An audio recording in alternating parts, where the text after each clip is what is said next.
uppercut, leave you laid out on the floor. Try to duck and roll, hit and miss, now you counting stars. Should've practiced more, should've hit the mask, get out there more. Claim that you're the best. You gotta show me, son, actions over words, baby boy, is you real or what? Talking way too much, world come back sports, talking way too much, world come back sports, talking way too much, world come back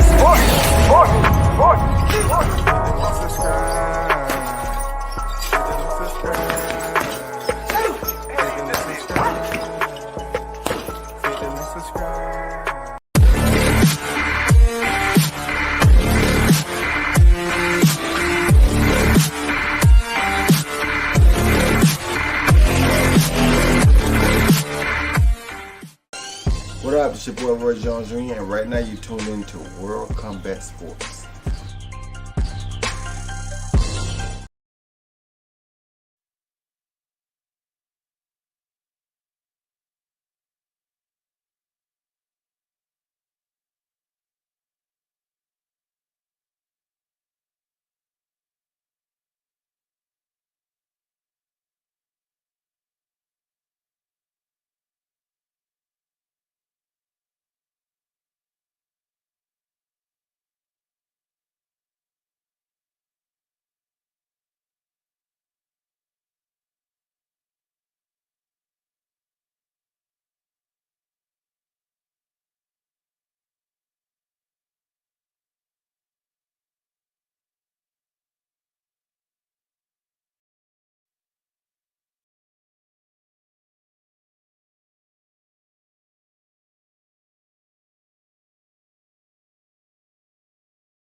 Good morning. What's good? It's Monday. WCS back on the boulevard once again. And you know what I'm saying? Hopefully this audio is gravy, man. Hopefully it's all good in the morning.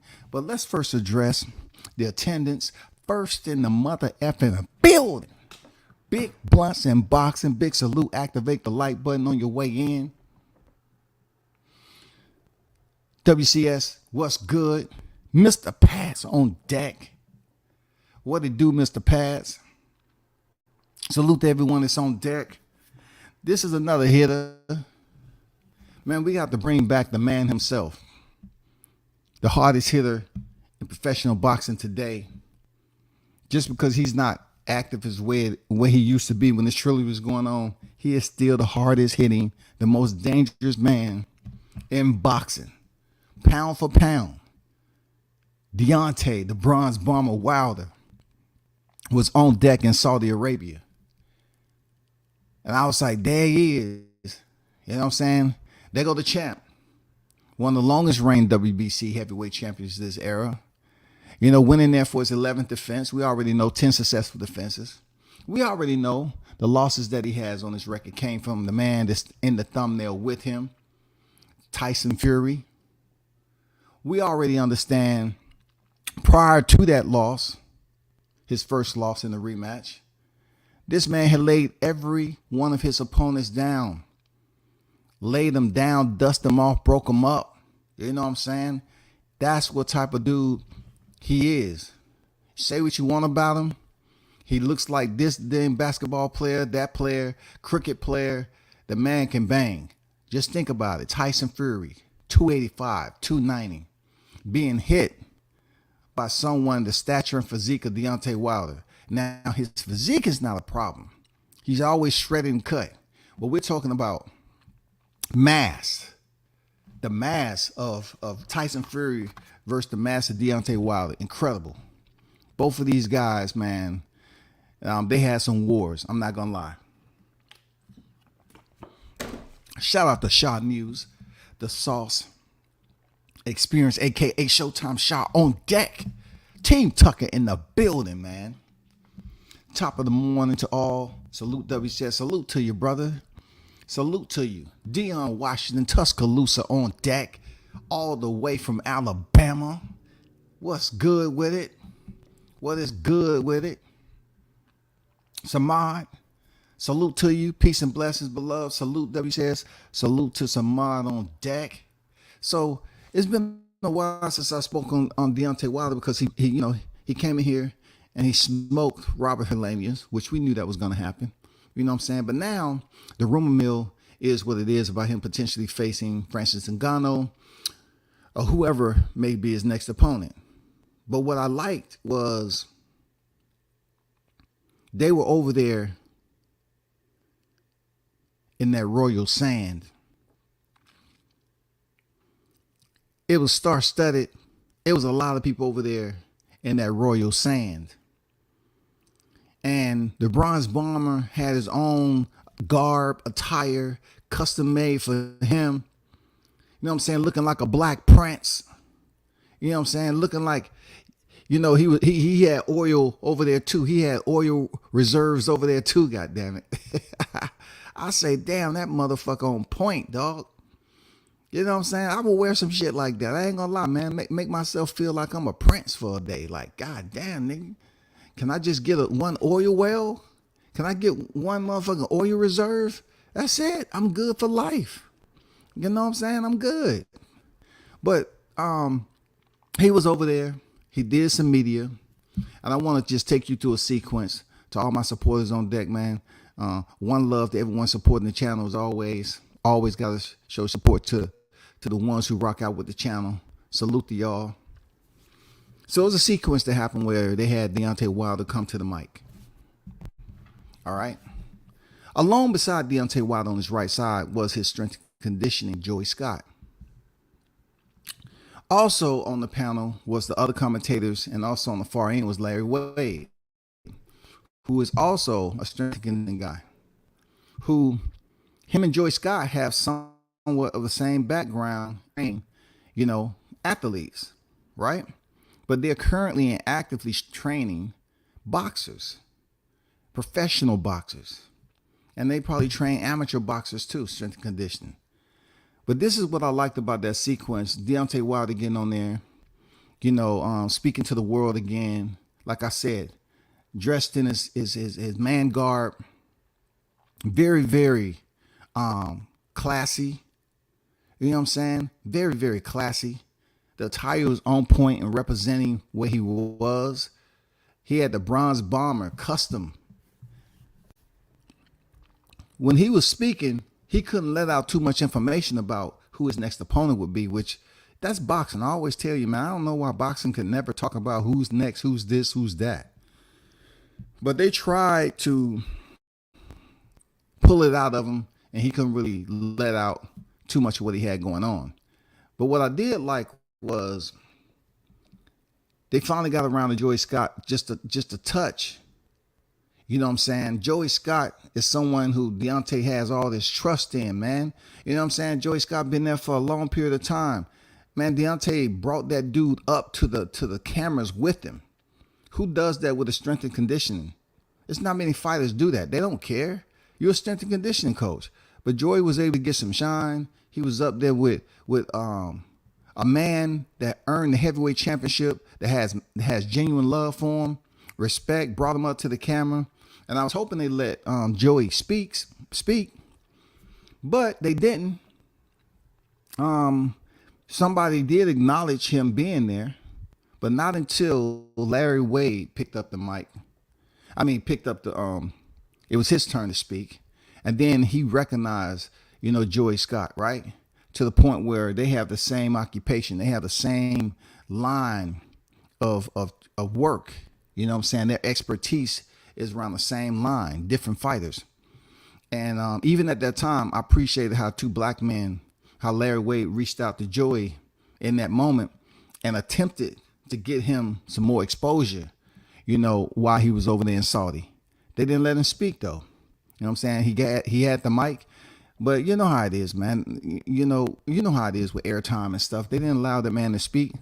But I like what I seen with the brothers, man. From Deontay Wilder bringing Joey up there in front of the lens, from Larry Wade having the opportunity to basically identify Joey Scott and give him opportunity to be heard, and the rest is what it was. But ultimately, it was unity in February. You know what I'm saying? It's been so much stormy weather this month. And see, at the beginning of the month, I was joking about it, and end up experiencing it, myself. Ain't nothing new. But shout out to the Bronze Bomber for even acknowledging his team member to take him on the trip to Saudi and bring him up there with him when they was speaking with him. And even though we didn't learn too much about his next opponent, it was just good to see the black love there, right? In that case, and saw that Larry Wade was trying to reach out to get him to be able to say a few words, but they shut that shit down pretty quickly, But let's talk about what the thumbnail is about. The Bronze Bomber, man, shout out to you, bro.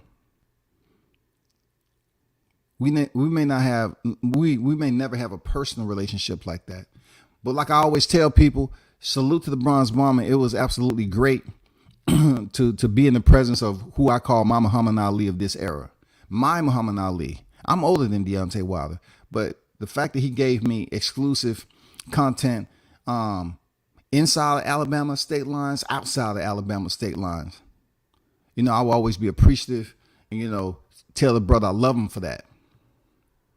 He crossed paths with Tyson Fury, an individual that had the YTC up in arms. You feel me? Like the YTC was just in mayhem when that rematch ended. So many videos, even young Pharaoh, man. It was so many people talking about the glove gate. So many people talk about the cheating. So many people talking about Mark Breland being fired for spiking the water. So many people, criticizing JD's. You know what I'm saying? Talking about Deontay fired the brother, but keep the white man. It was so much drama. That was one of the most controversial topics that you would ever hear on the YouTube station. Swar Jones on deck. Salute. Toby Bartlett on deck. What's good? That's one of the most controversial topics you will hear. Tyson Fury gloves flopping all over the place. Freaking tape showing. Wasn't supposed to be shown. Looking like the gloves was all fucked up. It was just too many bullet points to use on that particular fight. So when Deontay Wilder and his team was getting ready for the trilogy, I remember Malik Scott said they tried to bury my man alive. They wanted back in blood and so forth and everything else. And at the end of the rematch, when the fight was stopped, you know what I'm saying? It was what it was. It wasn't no, you know what I'm saying? It wasn't nothing that was going to happen. It wasn't no sportsmanship, no friendship, none of that. No. And then even in the trilogy, Deontay wasn't trying to hear that. You know what I'm saying? Tyson Fury was trying to say, I never cheated. You know what I'm saying? He trying to give him that respect. Deontay wasn't trying to hear it. So since then, it hasn't been really too much spoken on these two of the best heavyweights in the sport. So they crossed paths the other day in Saudi Arabia. And Tyson Fury was over there in his usual blazer, no shirt, trousers to match. And I guess he was talking about Deontay Wilder, Bronze Bomber, Bomb Squad, whatever, just being happy-go-lucky. And Wilder went over there, gave him a short hug, and left. And I would say, wow, I never would have thought Wilder would have, allowed Tyson Fury back into his personal space, because that's personal space when you dap a nigga up that you really don't like. That's personal space. Now, it happens all the time now. But in this case, when you're talking about boxing, brutality, damage, that shit was extremely personal when it came down to it. Extremely personal. I couldn't imagine Deontay ever allowing Tyson Fury into his space again, knowing that it was some cheating going on and he could have put him in a wheelchair. You know, he could have put him in a position where he never boxed again and provided for his family. Then those that's around him that's been living well off his fruits and labor, they would have had to then start going out here trying to work and support Wilder for the rest of their life. Just like the situation with Jerry McLean, just like Pritchard Colon, just like Adonis Stevenson. They would have had to be caregivers to someone who's the breadwinner, used to be the breadwinner. Deontay Wilder, he's the breadwinner, dog. So I don't know how deep Deontay's thought process is at this point. I don't know if he still feel like punching Fury in the face out there. I don't know if it's still deep-seated resentment. But he took it upon himself to go there and give Tyson Fury a hug and then keep it stepping. It wasn't no freaking conversation, no smiling, chilling, all that shit. It was just one of those hugs like, I see you, the cameras are rolling, yeah, I'm gonna dap you up, and then I'm out. I still feel the way I feel. That's what I got from it. But truth be told, me, because I can't put myself in Deontay Wilder's, shoes. I can't wear his uniform. I can't brag about doing what he's been doing on the highest level. But mentally, right? I can sit up here and say, you know what? In hindsight, I don't think I would have did it. The reason why I say I don't think I would have did it because it's a chance that these two individuals may fight again in the future. It's possible, y'all. It's possible they may fight again in the future. And it would have made for a good build up for them not speaking to one another since the trilogy had concluded. Tyson Fury won the trilogy. You know what I'm saying? 2-0. And it would have made good for a fourth one if they decided to do it way up the line, that these guys haven't spoke since that last fight, where Tyson Fury stopped Deontay Wilder in the 11th round. But what I can say in Deontay Wilder's side of the battlegrounds was he showed class, man. You know what I'm saying? Deontay Wilder showed that respect. He showed, his character. He showed that he's a motherfucking gladiator, crossing paths with another gladiator that he's done battle with. He shedded blood with, because he shedded some blood. You know what I'm saying? Both fighters traded knockdowns. That's one of the most brutal heavyweight trilogies of this era, man. Real talk. Both fighters round. That's what's crazy when I see Deontay Wilder, right? When I finally saw him in person, I saw him in person in fight camp before I seen him actually fight. Seeing him in person and everything. Seeing him down here in Atlanta with his wife Telly. Always seeing him when you see him in civilian clothes, you cannot say that's the heavyweight champ of the world. Like, dude is super fit, slim. He doesn't look like that guy. He look like he may, be in some type of other sport. But to possess that much dynamite, to possess that much dangerous ammunition in your hand at that, with that length, like that long ass rangy reach that he has is incredible. That shit's motherfucking incredible, bro. You talking about somebody literally can slap the taste out your mouth. He has that much power to slap you so hard that you lose taste. Like even your tongue is fucked up. Even your tongue is fucked. You know how you got the five senses? This dude is capable of hitting you so hard, not just to kill you, but he can put half the damn velocity on that mug and still slap the taste out your mouth, dog. He can break jaws. This dude knocked down Tyson Fury, who's damn near 300 pounds, dog. This dude is a freaking, come on, man. Fighters are blessed. You got Tank, who's short, compact, blessed with motherfucking dynamite. Deontay Wilder, like 6'7", 6'8". slim, cut, shredded, blessed with TNT in his right hand.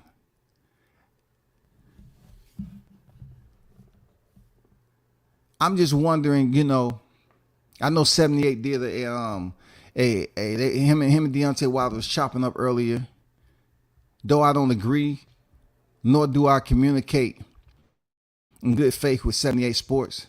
Him and Deontay Wilder was chopping it up with one another, just having convo. And when it comes to that shit right there, I don't have nothing negative to say. Like earlier I said, yeah, I was going to, distance myself from Deontay because I just didn't want these dudes trying to say, well, they have to sabotage what they can't change. Me fucking with Deontay and all that. No, I really never stopped fucking with Deontay. I just fell back from the coverage because, it was what it was. But 78 chopping it up with Deontay Wilder and he getting exclusive, I have no issues with that. Like, that's cool shit. Deontay got other shit going on here over there chopping it up with another brother, talking, in Saudi, man, just goddamn chopping it up, bro, kicking the shit on live. Now, I'm going to be honest with you.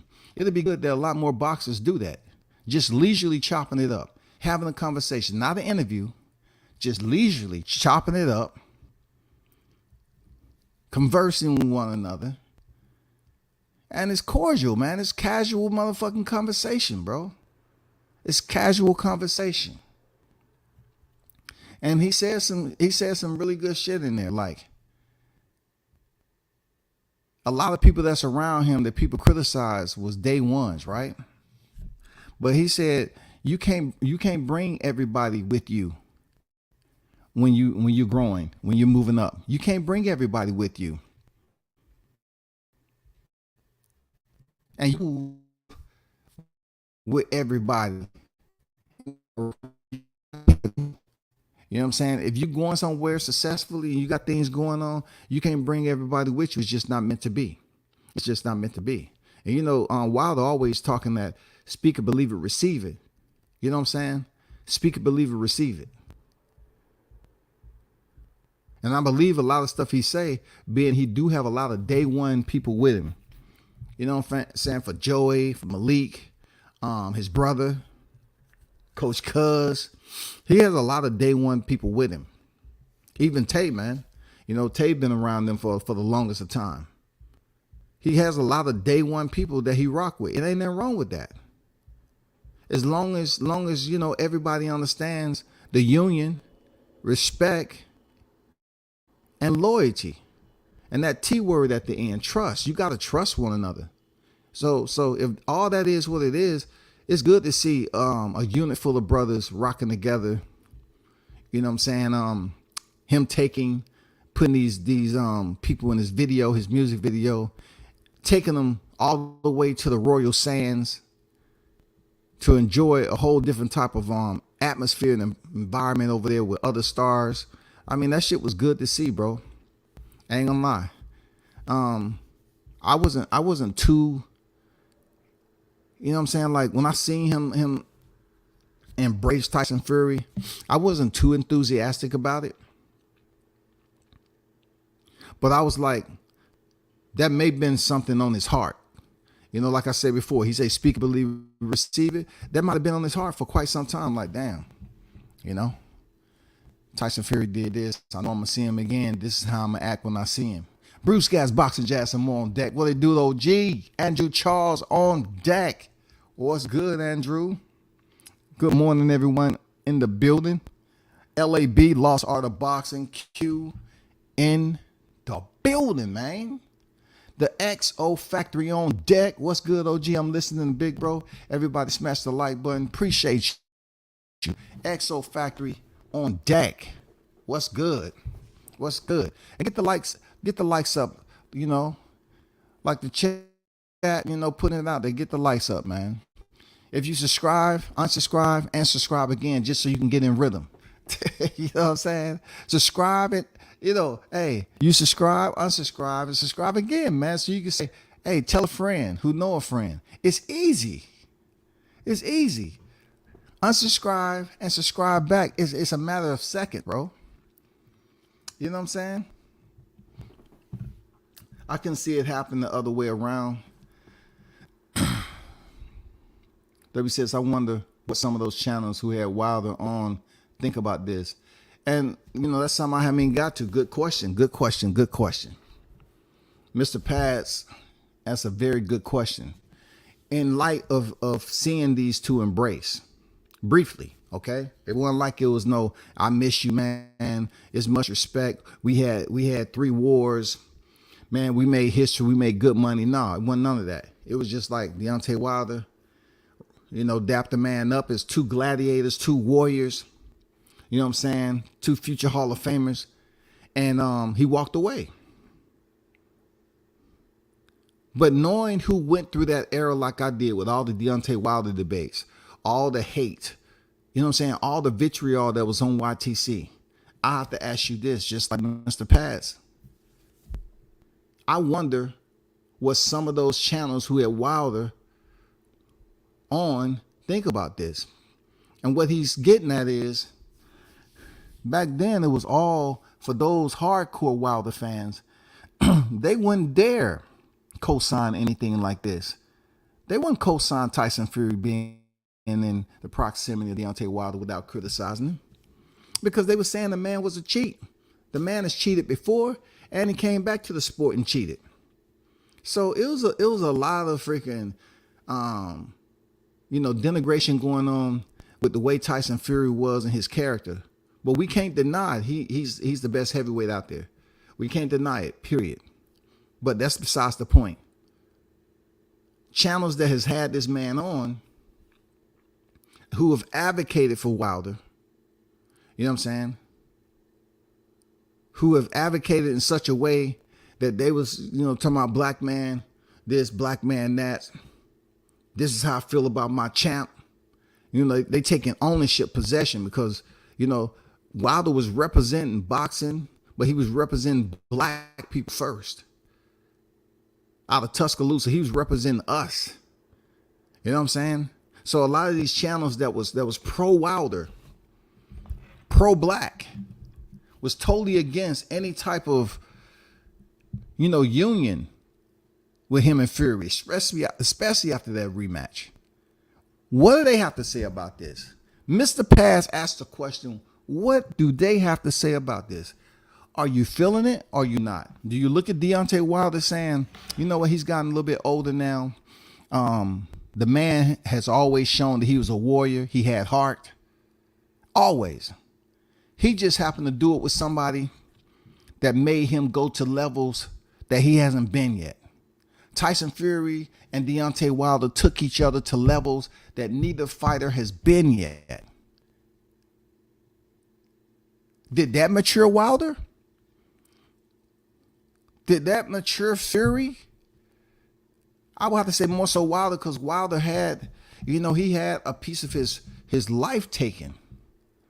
He's talking about indentations, dent in his head, bleeding from the ear. Dude was taking mad punishment, man. Tyson Fury took mad punishment from them right hands. He went down too. And then the Trilogy was just crazy. Who could have thought that it would go back and forth the way it did with both fighters suffering knockdown? It's just unbelievable the way the climax happened. The suspense build up, everything, the storylines that built up. It was just wild. It was just unbelievably wild, man. To go to the press conference in LA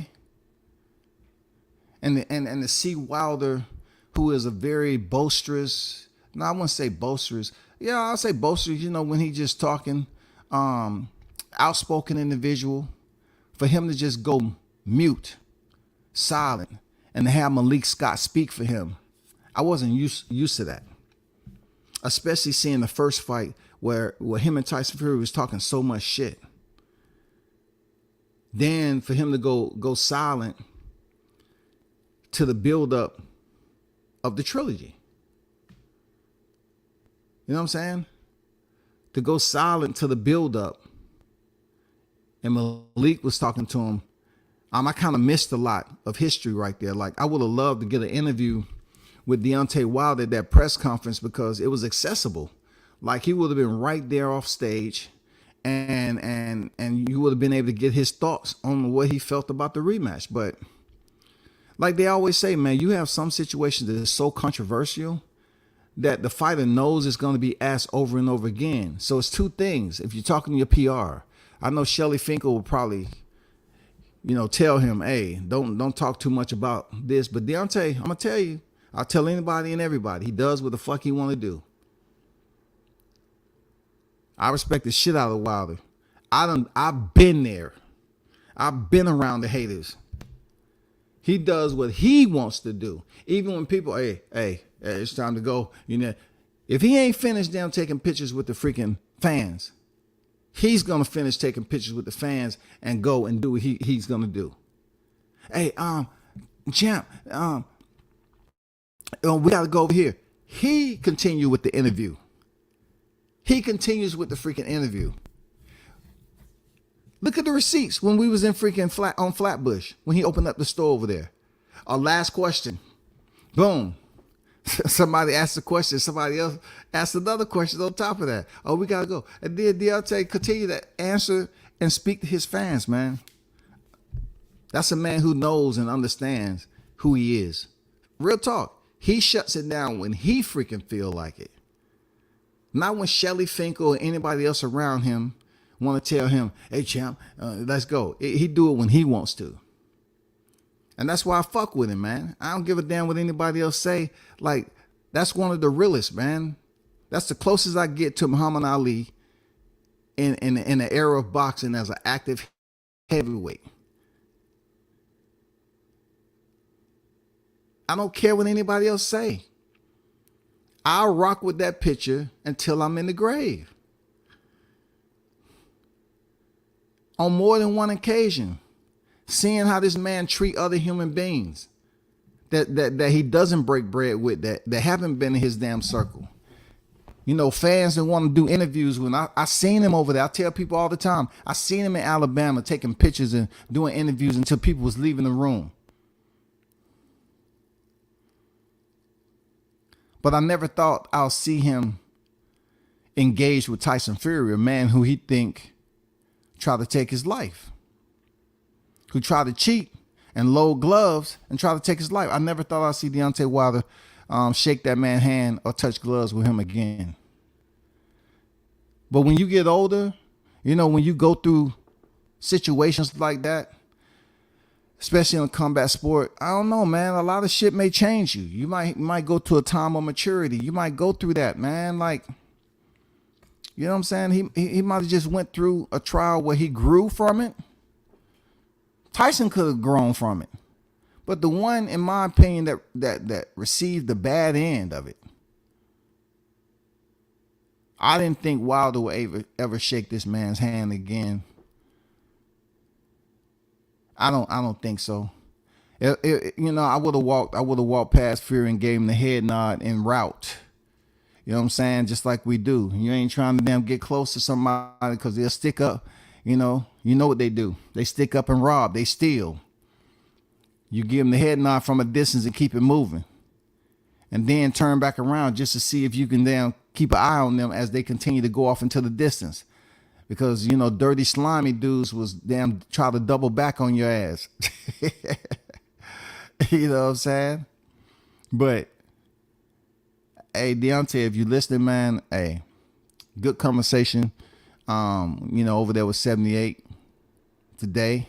It was good hearing your thoughts on everything. Basically breaking down and giving us your feelings about people in general. Your career, what you're trying to do right now. Deontay was pretty much talking about how people with, limited finances or living within their means at a certain finance, how they think in general. Vice people with money, saying it doesn't necessarily make you happy. Just because you got money doesn't mean you don't have problems. You heard the song coming up, More Money, More Problems. Just because you have money and you wealth doesn't mean you don't have problems. People still got problems, bro. People have shit they got to deal with. And that's fact. The champ was absolutely correct.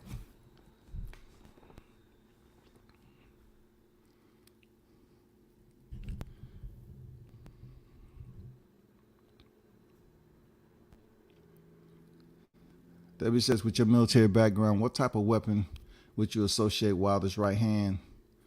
Mom is fitting, but just want to take your take on it. Good question. So being that it is moving, like it's a projectile, Wilder's right hand is a projectile.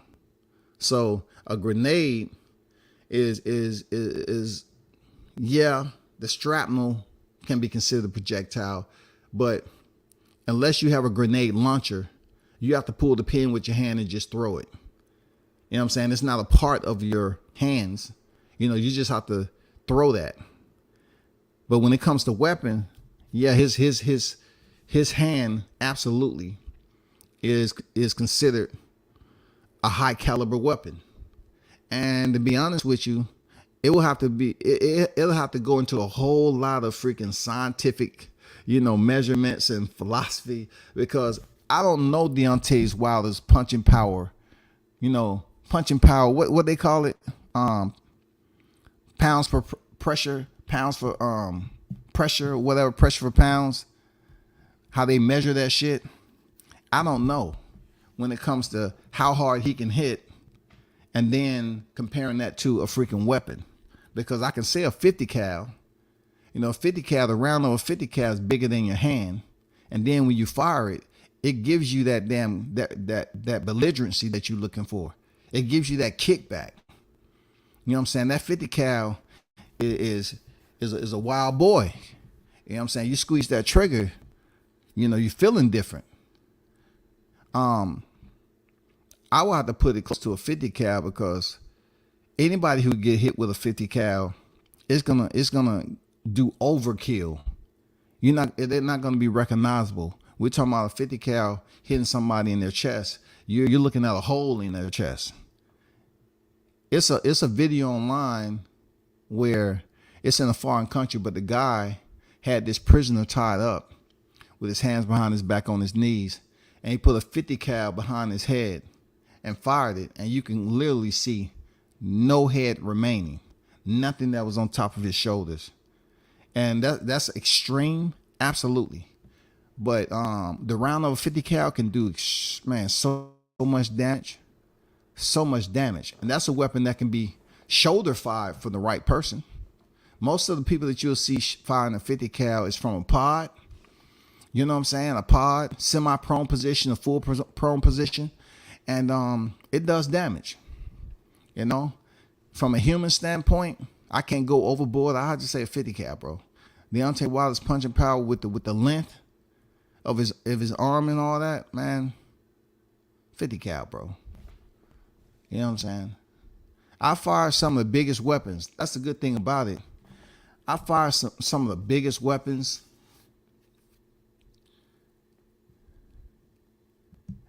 And you say to yourself, if I did have something like this in my stock, in the stockade, right? Some of the shit you have to maintenance, like them full automatic weapons. You have to maintenance those joints. You have to know how to work on them so they won't jam on you. Like I remember we had the M249 saw, and you can put that shit, but that shit jammed up a lot. It jammed up. You put that track on there, boom, clap it down, put one in the head, boom, boom, boom, boom, boom, boom, boom, boom, boom. It'll give you a little bit, and then it'll jam. And then, they upgraded from there. But yeah, 50 cal, man. Shout out to the Bronze Bomber. Shit.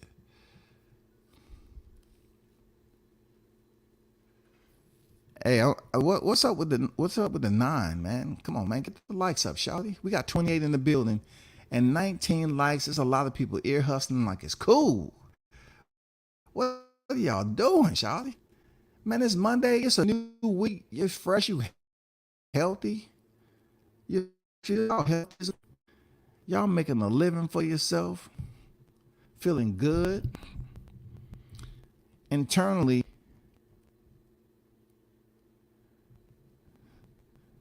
So you trying to tell me the rest of the people that's in the building, you know what I'm saying, just listening.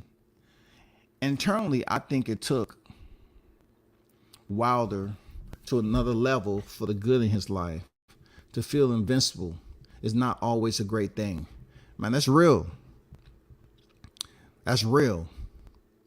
That's real. Absolutely. Jones, that's some real shit.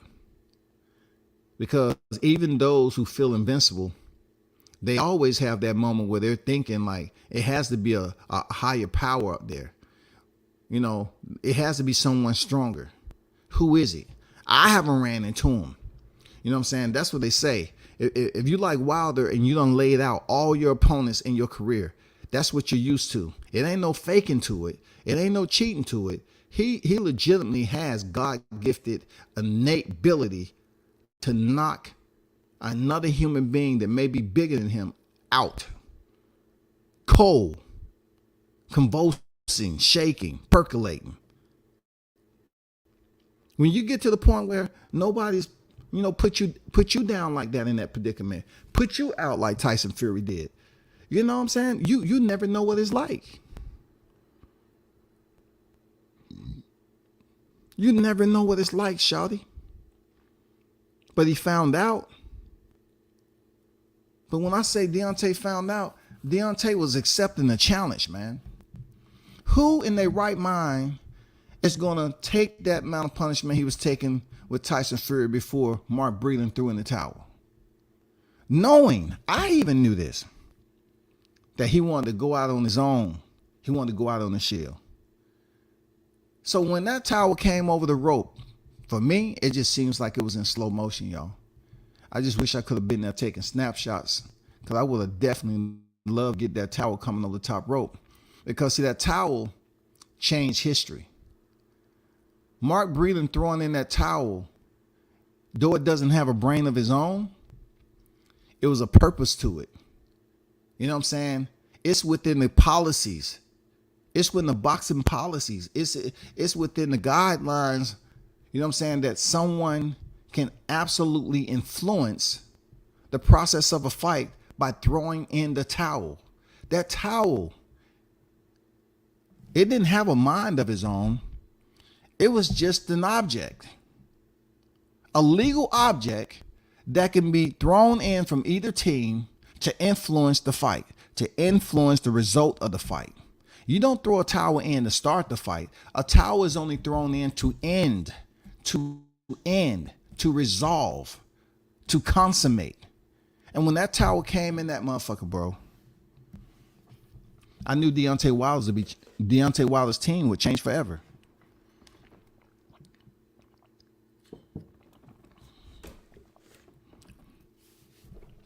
Real talk. I heard enough conversations. I totally understood his mentality. I didn't have to be around the team every day, all day to know that shit. I've heard him speak several times. The man is a gladiator. He has heart. There's not even a fiber in there that somebody can say Deontay doesn't have heart. And I believe that is outside the criticism of him not having the most complete technical boxing skill set. That right there, running this trilogy with Tyson Fury, people absolutely respect him more than what they did before. They respect him more. All they wanted him to do is lose his title.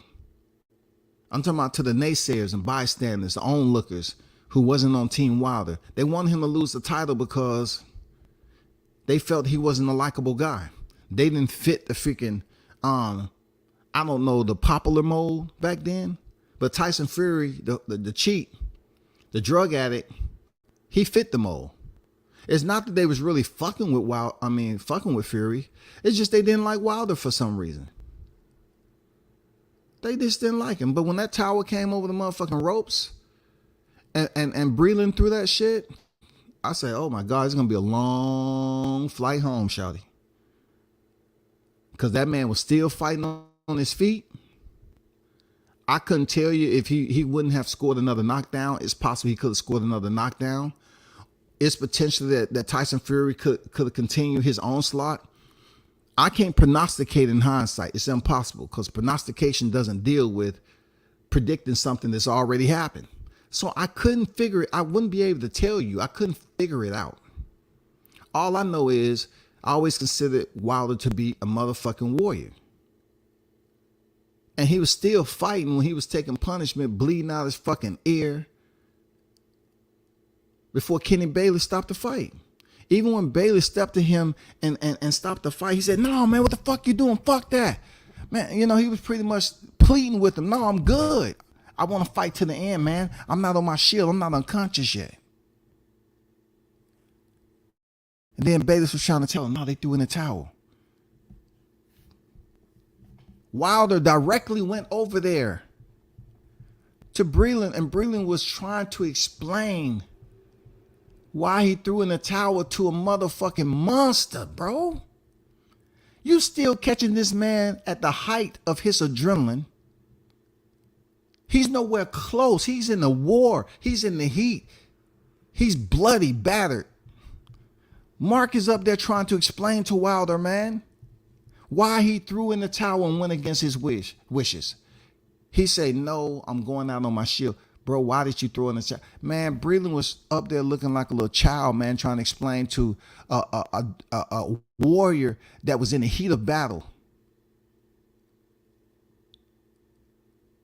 The man that was still feeling the punishment. He really couldn't feel it like he did when 30 or 45 minutes went by post-fight. When he settled down, he really started to feel that pain and anguish. But at that point, he probably couldn't feel shit but rage, man. And Mark Breland trying to explain to this man why he went against the grain, man, of the orders of the boss. Wilder say, "I'm the motherfucking boss, shawty. What did you do that for?" And, you know, that shit changed forever, you know. He fired Mark Breland. And then, I mean, the YTC had a surplus of content to talk about. There was so much conversation and engagement on this topic for weeks upon weeks upon weeks. The same people that was fucking hating on Wilder wanted to hear Wilder talk. Before, they was telling him to shut the fuck up. Don't nobody believe that. Speak it, believe it, receive it. You always talking all this. My grandma said I was anointed and da da da. We don't like you. You classes. You ain't shit. You goddamn, your skills as a boxer ain't nothing. And then you turn around and the man goes silent after the rematch. He has the worst fight of his career. He goes silent. Now they want to hear him talk. Oh my God. I remember Dan Pugmire. You know, they always talk about debating and recall memory. I don't know why they underestimate the recall memory, but the brain is a powerful space, right? Powerful muscle. Powerful organ. You feel me? I remember Pugmire said that Deontay Wilder was pretty much mentally broken. He was going through mental issues. You know what I'm saying? Pugmire put that shit out there. It was people up here wondering, "Oh my God, Deontay will never fight again. He's retired. He'll never fight again." I'm not going to mention no names, but that turned out to be untrue. But they were saying he'll never return to the sport. Tyson Fury retired him. I was hearing that he had made enough money. This, that, and the other. And all along, I'm paying attention to I'm paying attention to some shit. You know what I'm saying? I'm like, this man at one point in time went over to Africa to find out what tribe he was attached to. He was digging into his African roots. A man that goes over here and dig into his African roots, they have a different sense of pride about themselves.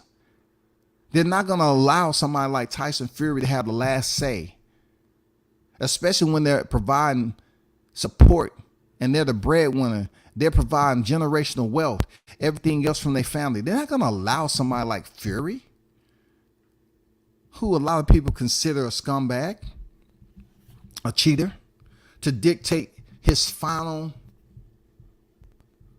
fight in his professional boxing career with everything he put into it, from the way he started, you know, working all the jobs he was working, fast tracking into boxing, running into JDs, getting himself together, acclimating into the boxing scene, fast tracking through the Olympics, coming out of that shit, the only fighter to medal, getting that bronze medal the hard way,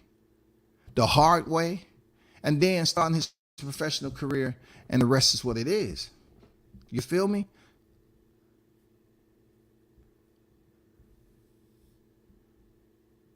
With all that shit, those people were still hating on him for being silent, bro. This man was out of sight, out of mind, coming off one of the biggest upsets because, it was going to take everything he had to go in there and keep that belt. I said it. I said they're going to have to be perfect in there. I said they're going to have to be perfect. And then it started to get crazy. He said he couldn't, he was on shaky legs going in there. I said, this is what I was talking about. It was going to take every bit, every crevice, every corner, every part of planning, logistics. Everything had to be perfect for him to go in there and keep his title, because they was definitely trying to take that title away from Deontay Wilder so they can set up Tyson Fury and Anthony Joshua undisputed. God is good. You know what I'm saying? God is fucking good. You know why? God is motherfucking good. Because the time that he took away, he proved that no matter what people believe they can do, like they can take you for granted, and you just let them move as they moving, let them try to put in certain type of work as if they actually trying to, progress and do shit behind your back, but you really, you wide open. You know what I'm saying? You perky. Your eyes are wide fucking open. Your ears just listening. And people is talking and talking and talking, and finally comes out. Boom. Interview. With another black channel. I think his first interview was 78. Boom, he comes out, start talking about it. Weeks go by, boom, another interview comes out. And he starts slowly but surely integrating himself back into social media. He wasn't talking about too much of anything. He always stayed, clearly, he stayed on track with how he felt about Tyson Fury, how he felt about the cheating. People wanted to know about Mark Breland. He stayed the same exact line. He didn't falter left or right. He didn't pull over and goddamn think about it. Oh, let me think about this. Let me think about this. What? No, he stayed on the same shit. He felt Mark Breland did what he did, and he stayed on that. He stayed true to it. He didn't make a sudden right turn and then he felt the way he did about what Mark Breland did. So all the time he was out the sport, pre-pandemic loss in 2020, February 22nd, 2020, pre-pandemic, all this time people are wondering what the fuck is going on. I heard a promoter said it doesn't matter if it was a pandemic or not. It's expired. It's over. There's nothing he can do. Oh, so you thought. So people was up here like, hey man, what's gonna happen? What Deontay Wilder's gonna do? You know what I'm saying? Eddie Hearn's talking about they trying to plan a motherfucking undisputed in August. Is he gonna come back? Will we ever see the Bronze Bomber? So all we know is him up there popping in and out of social media on YTC doing interviews. And then the word is there's an arbitration going on and the man's in court because they trying to act like they was going to expunge what was contractually agreed upon. And all because it was a situation out of the hands of Wilder, unforeseen circumstances, that it was going to allow them to erase something that was contractually agreed upon for him to have a trilogy. This is Deontay, the Bronze Bomber Wilder, who was fast-tracked through the Olympics. All of what he worked for. Everything he had fought for, the sacrifices, all this shit. Taking the amount of punishment he did in the rematch, this man is in arbitration to face Fury for a trilogy, y'all. All alone on the YTC, these people up here. Oh man, great. Yeah. We're going to get Tyson Fury, Anthony Joshua, finally. Oh my God, finally. We're going to get it. Because they was hating all along. They was hating that Wilder lost his belt and he's not going to fight Joshua for the undisputed. You know what I'm saying? They was cheering. I can't believe it's going to happen, man. I can't believe we're going to get undisputed. Oh, my God. What do y'all think it's going to be? When do you think it's going to be? Well, Eddie Hearns is saying this, that, and the other. This, that. I mean, I swear to God, man, there's people that are still collecting freaking revenue off those videos, doc. You know what I'm saying? And then he wins the arbitration, and motherfucking YouTube goes damn near blackout. Is it true? Seriously, somebody speak to me, please. Annie M. Can you please speak to me, please? I'm hearing word that Deontay Wilder won the arbitration, Annie M. Did you speak to the wizard? The Wizard of Oz? What did he say? Annie M, please give me some type of understanding. I thought we was going to get Tyson Fury, Anthony Joshua. Please, somebody tell me, is it true? Is Wilder coming out of arbitration? Was it successful? Did they adjudicate? You know, that's what was going on, man. And then word finally broke that Wilder versus Fury 3 will happen. Wilder versus Fury 3 will happen. Flyers went out. The location went out. And it was official. That was history, man. That history will never fucking change. That tower going up over that rope, goddamn it. Whoo. I always say to myself, man, not to be selfish on what I wanted to see in that fight, because I wasn't fighting. Deontay Wilder and Tyson Fury was. But I would like to have seen if Deontay Wilder could have fought his way back, because it was back and forth in that fight, man. I would like to see what was going on, man. What would have happened if the fight continued? I mean, a lot of people, it's easy for them to say, well, he would have continued to get his ass beat. And then there's other people say, yo, Deontay had a puncher's chance to absolutely drop Fury again. Because Deontay is on record as knocking out Tyson Fury. He has knocked out Tyson Fury. That first fight should have mirrored up real nice. It should have been placed up. How you put lined up real nice as a 1-1. They should have won the trilogy as who's gonna be the best in a rubber match. Deontay Wilder clearly knocked Tyson Fury out in the first one, clearly. And then through the Mark Breland throwing in the towel, Tyson Fury would have got the second. And then it would have been 1-1 going into the trilogy. So therefore, let's just say Deontay loses the way he did. He stopped in the trilogy. A fourth fight wouldn't be too difficult to sell to the boxing fans in the future. It wouldn't be that bad, because we have a 2-1, not a 2-0 and 1. You know what I'm saying? 2 to Tyson Fury and 1 draw. That's all I'm saying.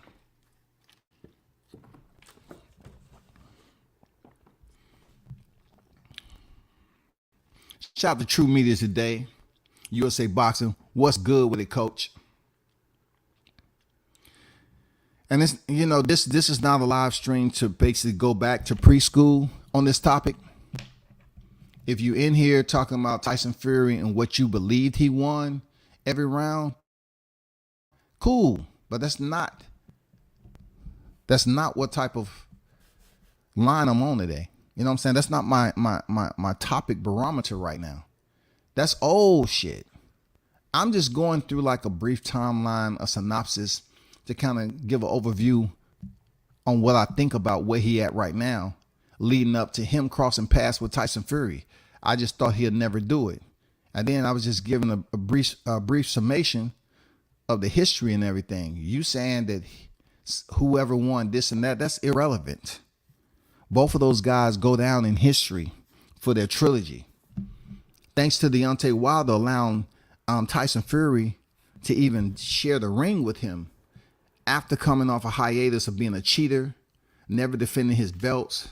I mean, God blesses people differently. Real talk.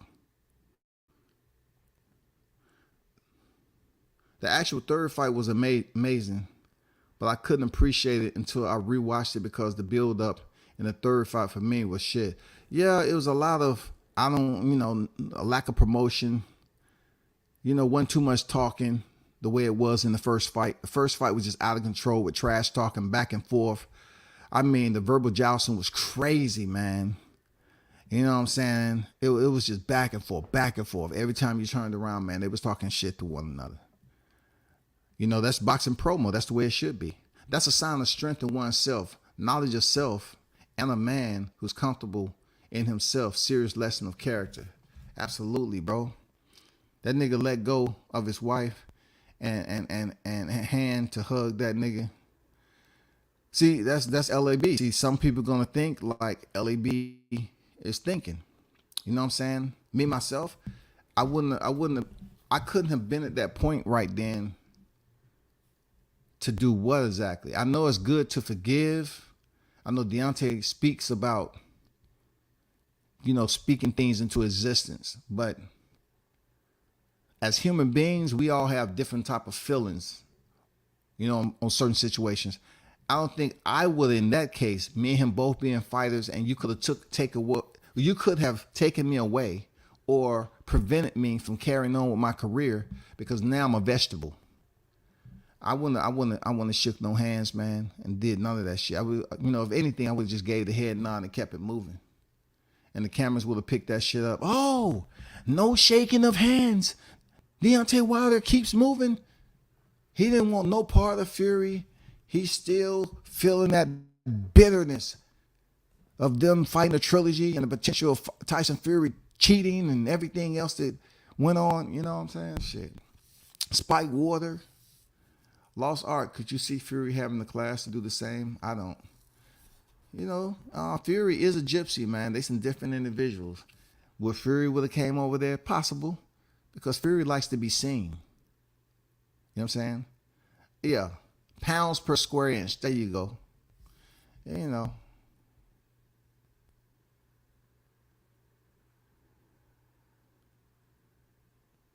Everything good this way. How you doing, fam?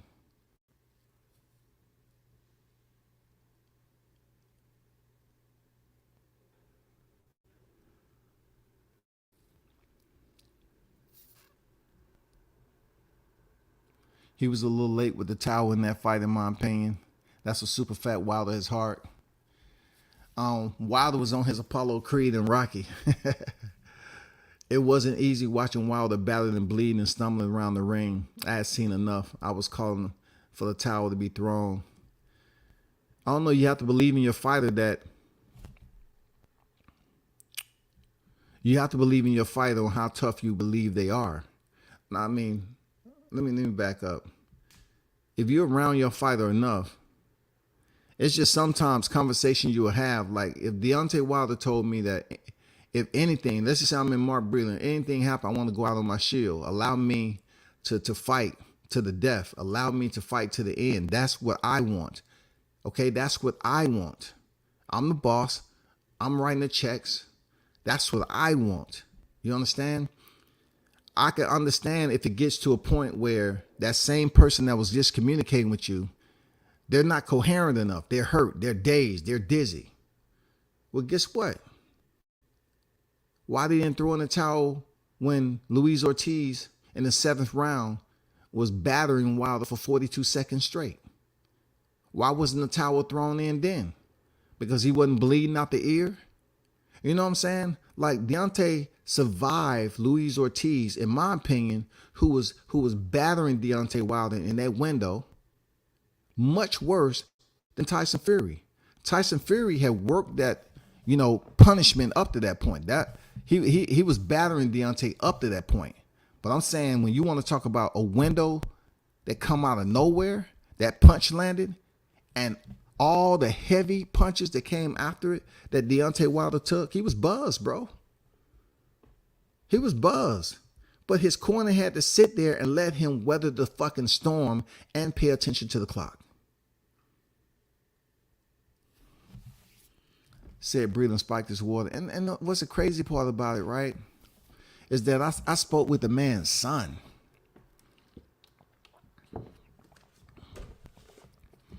his son had heard me, saying some comments on some other people's stuff, and he hit me up on IG, and we had a conversation. And I was saying, I was saying to myself, damn, it is tough being somebody's son, defending your father, on some accusations. And he was up there, defending his father. And I couldn't be mad at his son for defending Pops. I can't be mad at his son for defending Pops in that situation, because that right there, his dad spiking the water, it's a lot of shit that goes on in boxing. But when you're talking about poisoning somebody, I don't know, that breaks a little bit of code, if it's any, in boxing. Like it's a lot of cheating that goes on, right? Let's just say PEDs. Let's just say the farm raised eggs, they have a different type of protein in them. And if you eat 25 of them motherfuckers a day, it's possible you can test positive for clomiphene, okay? Let's just say you pop positive. Boxing, they really don't look at that, okay? They pop positive for PEDs, okay. But then you look at a boxer who was caught attempting to use the plaster of Paris. Now you're trying to get a substance put in your gloves so they can harden up. As it get wet, it hardens up even more to cause permanent damage to your opponent by loading your gloves. So you take the pads, loaded gloves, pads, loaded gloves. Which is much worse? The plaster of Paris, right? Depending on the boxer. The boxer doesn't have to be extremely elite to cause damage with loaded gloves. All they have to do is continue to hit you in places, and you're saying to yourself, damn, I'm supposed to be working this motherfucker over. Hit you in places to break you down, land those punches up top to the head, and they're doing more damage than what people think. And on the outside looking in, people looking at the opponents and saying, oh, this guy's not that much of a danger, but he's letting some good shots. Nothing to be concerned about. Until you find out the motherfucker gloves was loaded. So which one is worse? Taking performance enhancing drugs and going in there with gloves that are within the standards, that meet the commission's inspection, or a person that has loaded gloves that's not on pads? I mean, you have to pick your choice. Which one is worse when it comes down to whatever ethical shit you're trying to come up with? Both of them are fucked up. But more people are saying, man, fuck pads. Pads are not going to cause you to damn win the biggest fight of your career. I would go to the one that's loading the gloves with cement. It's just like in the Marine Corps. Back in the day, we can goddamn get away with drinking and driving. It's people that got DUIs all the time. But if you get caught stealing,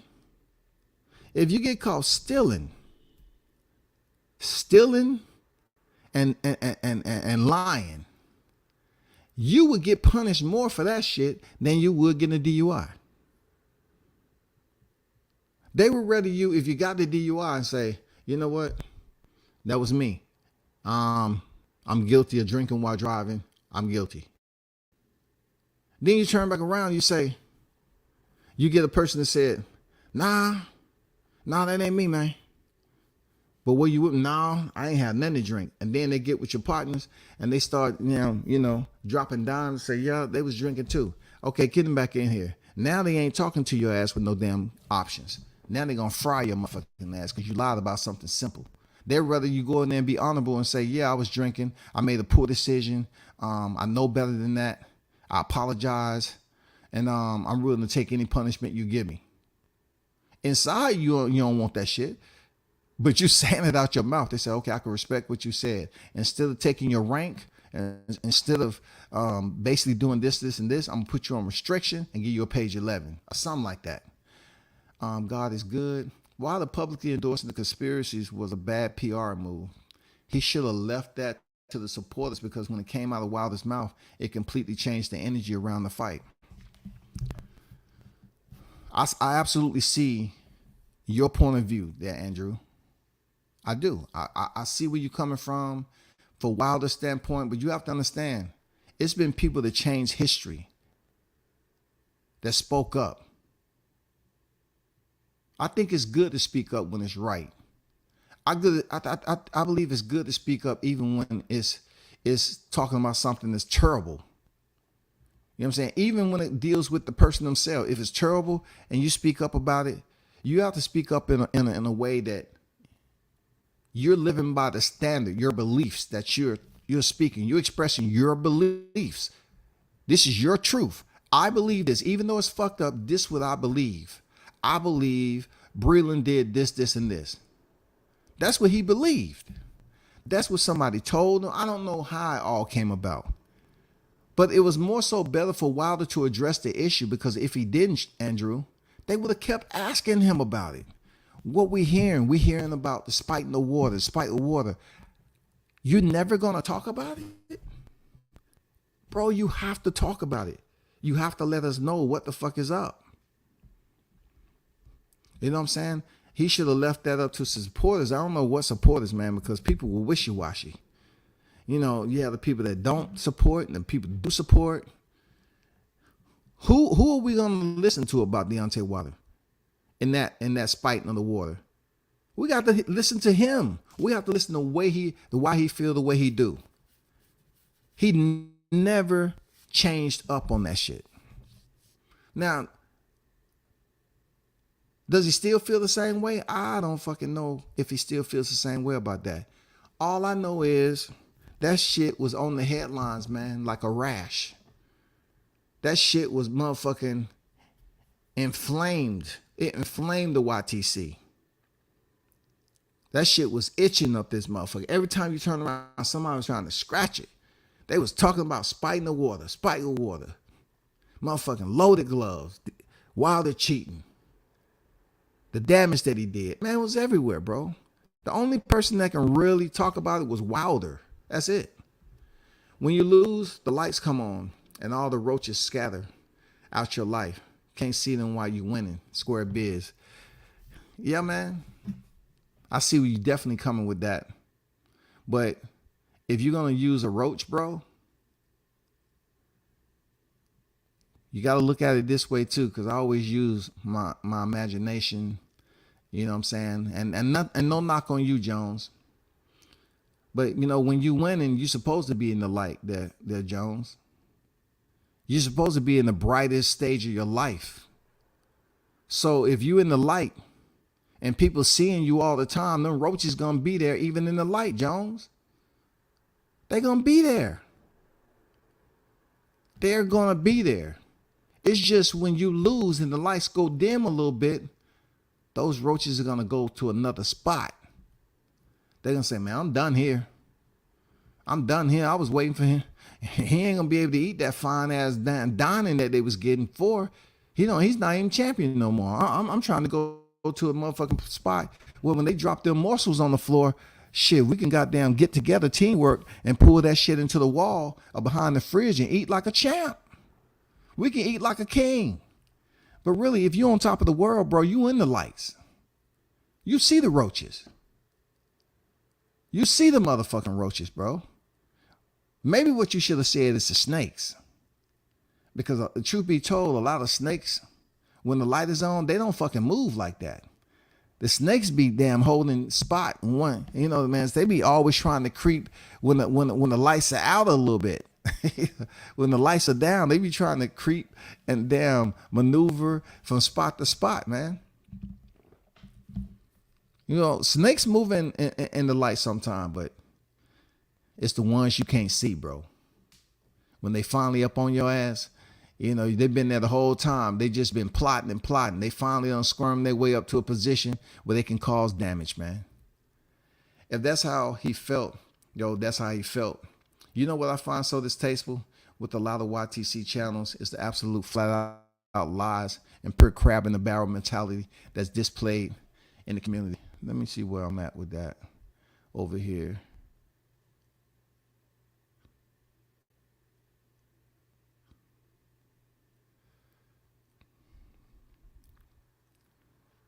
Yeah, get those likes up, man. Get those likes up.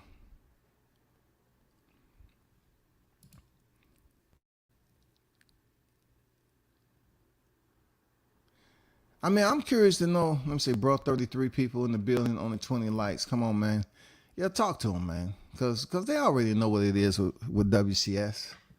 They already know, man. They don't want to show the old man no love, bro. You know what I'm saying? They don't want to show the old nigga no love, dog. You know what I'm saying? Goddamn, dog. What do a nigga have to do? When you lose, the lights come on and all the roaches. Yeah, I wanted to post that up there. You know what I find? Okay, I read that. So Samad said something that's authentic. I try to stay away from this real shit because a lot of motherfuckers out here to say they real, they fake as a motherfucking aluminum foil, you know, wrapped around their finger trying to say it's a damn platinum VS1 ring or something like that. You know what I'm saying? This shit right here, it looked like aluminum foil. That shit, that new shit. You know what I'm saying? That's that new platinum shit. No, it's aluminum foil, nigga. He said, you know what I find so distasteful with a lot of YTC channels is the absolute hate. Now, it is some hate on here, y'all. It is some hate on here, and it's rampant. It's infectious. That's the dangerous part about the YTC hate, especially when it came to Wilder. Man, they hated the fuck out of Wilder, dog. I'm hearing people on Facebook, I'm hearing people on YTC say this man was classless. I say, how the fuck and where are you getting that from? I'm seeing this man up, you know, I'm seeing him in places, bro, with his people, and I'm not getting that. Even when he ran into Lennox Lewis right in front of me at the MGM, I didn't get the arrogance. Now, I consider Lennox Lewis to be arrogant. Lennox Lewis is much more arrogant than Deontay Wilder, if it is a comparison. Lennox Lewis separates himself. He's leading the pack. All right? When him and Wilder met face to face, you know, they embraced, dapped each other up. It wasn't too long of a conversation. He bounced. But once again, the man is who he is. He finished shit when he want to finish it. He answer questions and stop answering when he feels like it. You know what I'm saying? He stops interviews when he fucking feel like it. So when you talk about the man in his classes and he's not doing good from boxing, his skill sets suck and all that, I don't know, man. It's just I never seen that even in fight camp, bro. I never seen Wilder do that shit. Even when he was giving me my first interview, and he said to this day 3 times to me, I'm one of the only YouTubers where he said that twice too in 2 different settings. He said it to me when he was walking out the tunnel after knocking out Dominique Brazil, and he said it to me when I did an interview. The interview where he said it when he was in Tuscaloosa kind of hit home a little bit more, because I looked at Deontay Wilder as this motherfucking black gladiator, this world-class boxer who has incredible damn power, right? And when he said to this day, it's almost like me being in Radio Raheem's position, you know what I'm saying? And when he said to this day, you know, being intensified. When you get that close, you know, Deontay, he ain't smiling, joking around, putting on a facade. To this day. I mean, you know, I heard the first time, to this day. Okay. Second time, okay. To this day, shit. Goddamn JDs, can I get some bandages? Goddamn, I think I'm bleeding up in this motherfucker. Did you hear the nigga? Did you hear it? Goddamn. Like, the shit hits you. Because he means something. He's just not saying to this day just to be talking shit. You know what I'm saying? So that's what I got from it, bro. Like, I didn't give a fuck what people talking about. How can you compare, you know, him to Muhammad Ali? I said he's the Muhammad Ali of my era to me. I never seen Muhammad Ali growing up. I wish I could have. That's all I'm saying. I wish I could have. And also, let's address the flat out lies. We all know YTC is one of the most contaminated, polluted social media septic tanks that you would ever go to get motherfucking media from. I cannot put it in somewhat of a moral setting, because you rarely see morals on YTC when it comes to boxing talk. This is the absolute septic tank of boxing media, because it's not the point of people speaking about boxing. It's the stories that's created, just like Samad was talking about, where they sit up here and put out flat out lies and storylines and hate on fighters. And then when fighters mention them, you have these cowards that'll sit up here and all of a sudden, oh man, I know I said all this shit and made all these videos about him, but man, he need to understand he's the fighter that's making millions, man. Why would you even come at us? We're just fans. Why would he do that? I mean, they start playing this passive aggressive, bro. Like, you've been talking mad shit, and all of a sudden it's victimization. It's victimization. You was on the motherfucking wagon. You was on the wagon. You was goddamn ripping the whip. You was popping the whip. You was corralling up motherfuckers to jump on with you. And you take the hate that you have, because it can't be anything other than hate, and then you addition that with flat out untruth, lies, malicious content. And then when a boxer finally addresses y'all, you feel like, oh, he shouldn't be doing that, man. I wish you nothing but love, champ. I wish you nothing but love. You don't love them fighters. You sitting up here talking personal shit, and you don't love them fighters, bro. You love yourself. You love what the benefit you get from it, the viewership that you get from it. And it is the crabs in the barrel mentality. Because I ain't never seen so many people want to be stupid. Can I participate in the dumb party, please? They say if you want to be even more dumb, stupid, this is the party. Is that what that's what this is? Okay, I'm here. Okay, cool. Yeah, grab that little party hat over there. Yeah. So you can fit in. The crab in the barrel mentality is right here in the septic tank, bro. You know how they always talking about these organisms that thrive in adverse conditions that damn near no other organisms can thrive in? That's what the YTC is. Now you have people that's thriving in an environment that is absolutely unhealthy. You can get acclimated coming over here, but expect to hear, if you're talking about your boxer, expect to hear a lot of people sticking together and putting up some hateful shit, and they don't feel no way, no shape or form, any type of, guilt. They don't feel no type of guilt when they're doing this shit, because all of them are working together and they feel like a group effort is better than me talking about it myself.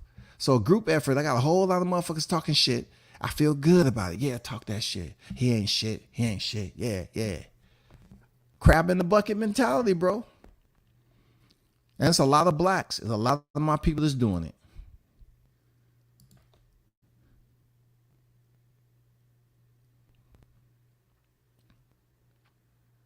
Martin King Boxing, what's good? On deck. JD say, damn, Wilder hugged and bowed to Fury like he was an OG. I can absolutely say I disagree with you on that, because Wilder did that to me before. You know what I'm saying? When he wasn't in the Saudi sands. I disagree with that. That's what he does. All he's doing is saying blessings. You know what I'm saying? He's doing like a king would do. Like he's just saying blessings. He's showing respect, putting his hand over his heart, blessing. Joey Scott did the same thing. Like, he's just showing a level of respect to people. He's just doing it. I mean, he's did that before over here in the U.S., man. That's what he does every time. He say blessings, blessings. He'll dip his head. Look, the nigga 620, goddammit. When a nigga 620, he want to dip his head to show respect. A lot of people can't see all the way up there. You know what I'm saying? So he put his hand on his heart. Boom. Respect. That's what he's. What should we do as black men? We already have this sense of freaking intimidation without even opening our mouths to people. We can be the most geeky, docile black man, But if you dress a certain way and you look a certain way, people might look, oh man, he ain't nothing no good. I'm just saying, bro. I'm just saying. I get where you coming from, JD. You know, he did what he did. I get what you saying, bro. I get where you coming from. He shouldn't have just went over there, period. I get it. But, you know, Wilder, that's his greed, man. That's what he does. Look at it. It's enough videos out there. Yeah, some mod 25 eggs make you test positive for clomiphene. Just ask Conor Ben. You know what I'm saying? Goddamn, Conor Ben would tell you. Lennox was the undisputed best heavyweight of his generation and an all-time great. I look at Lennox Lewis, man, and when I seen him, I say, damn, this is my opportunity, man. I would like to talk to the champ. But he's not the most approachable dude, bro. Real talk. Lennox Lewis is the way that they think. Look, the way Lennox Lewis act is how they pretty much describe Wilder. The haters. The haters will pretend that Wilder has that same personality and non-approachable freaking arrogance that Lennox Lewis has. Lennox is that dude. He don't want to fuck with no media like that. He don't want to talk, man. I've seen him shut down someone who had a camera in his face. It's like, get that camera out my face. Lennox Lewis is not that guy. And what's crazy is you're right. Lennox Lewis was undisputed. He's one of the best heavyweights out there, right? But Wilder never been slept like Lennox Lewis. And you know, like, I look at the way he was slept. What was worse? I don't know. I take that back. I digress from that because both of them was brutal. I'm not gonna lie. I thought Rothman's knockout was much more brutal. I take that back. I take that back. I just look at the amount of belts that was on the line and how Lennox lost that shit and he was able to get the return. So both of them was pretty damn brutal. I ain't gonna lie. You know, I have to take a deep breath with that. I'll take that back. I think they was somewhat on the same level of intensity, bro. You know what I'm saying? Real talk.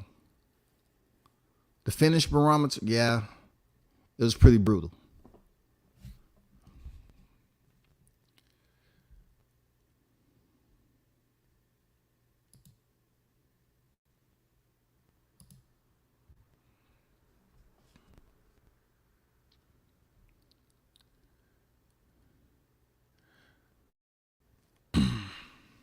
Trap Media, what's good? Can't compare Wilder and Lennox. Salute. So when you say what I can't do, explain to me what are you trying to go with it? When you come into a conversation, Trap, and salute to you, I just need to know where you're going with it. Like, what can't be compared? Because no one was comparing Wilder and Lennox freaking resume. I was comparing them as far as being approachable human beings and champion fighters in the heavyweight division. All I was doing is comparing me walking up and being able to approach or ask a question to either one of them. Lennox Lewis is not that guy. So I can compare because I've seen them both in person and I can go off my experience in dealing with both of them. It's no comparison. You know, I'm not saying it's the same way with Wilder. And when he walk up to other fighters, I'm speaking about approaching them. People skills. People skills. That's it. Lennox don't have people skills. He can go up there and commentate in boxing, but to me, he doesn't have people skills. Wilder has people skills to me because he's going to talk and he's going to really be engaged in the conversation.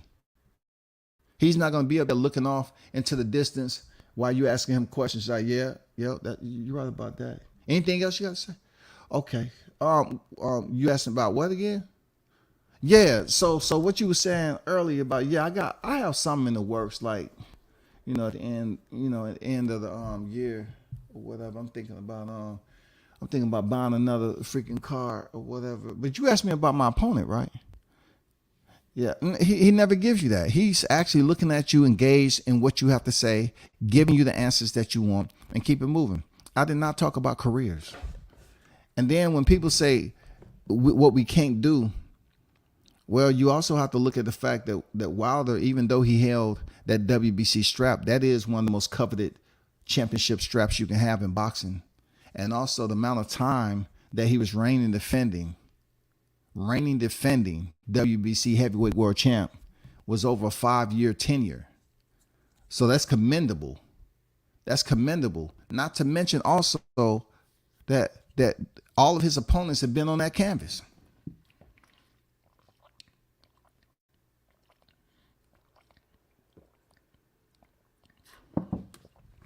Including Tyson Fury in multiple fights. In multiple fights, they're trapped. In multiple fights, trapped. Martin King Boxing, what's good? I hear Wilder is signed to Saudi Arabia. I still have to get more information on that. So I'm not gonna sit up here and try to do a roundabout and speak on something just with fillers. I don't know, Martin King. I have to do more research on that.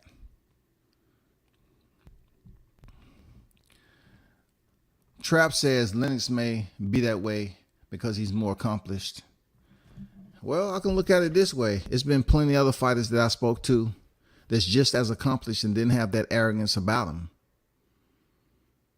They didn't have that arrogance about them. It is fighters at the highest level that trap that are unapproachable, but most of them, I'm speaking for me, most of them that I've ran into, that I've spoken to, it wasn't.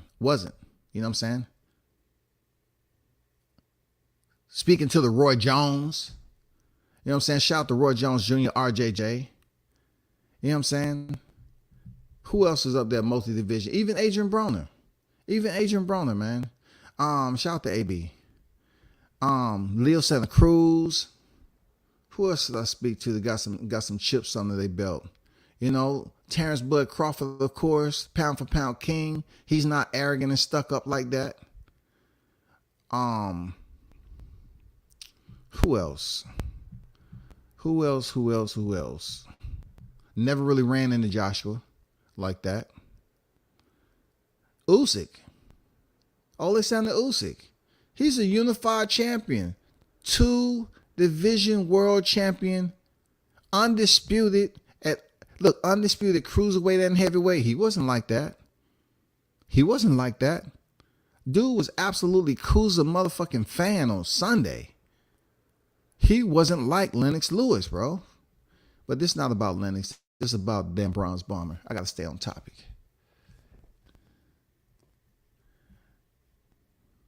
That's a nice little combo, though. No doubt. Lennox was arrogant just right. You're right. I've been to a couple of his events before he hit the big time, and he had the air of I'm better than all of you.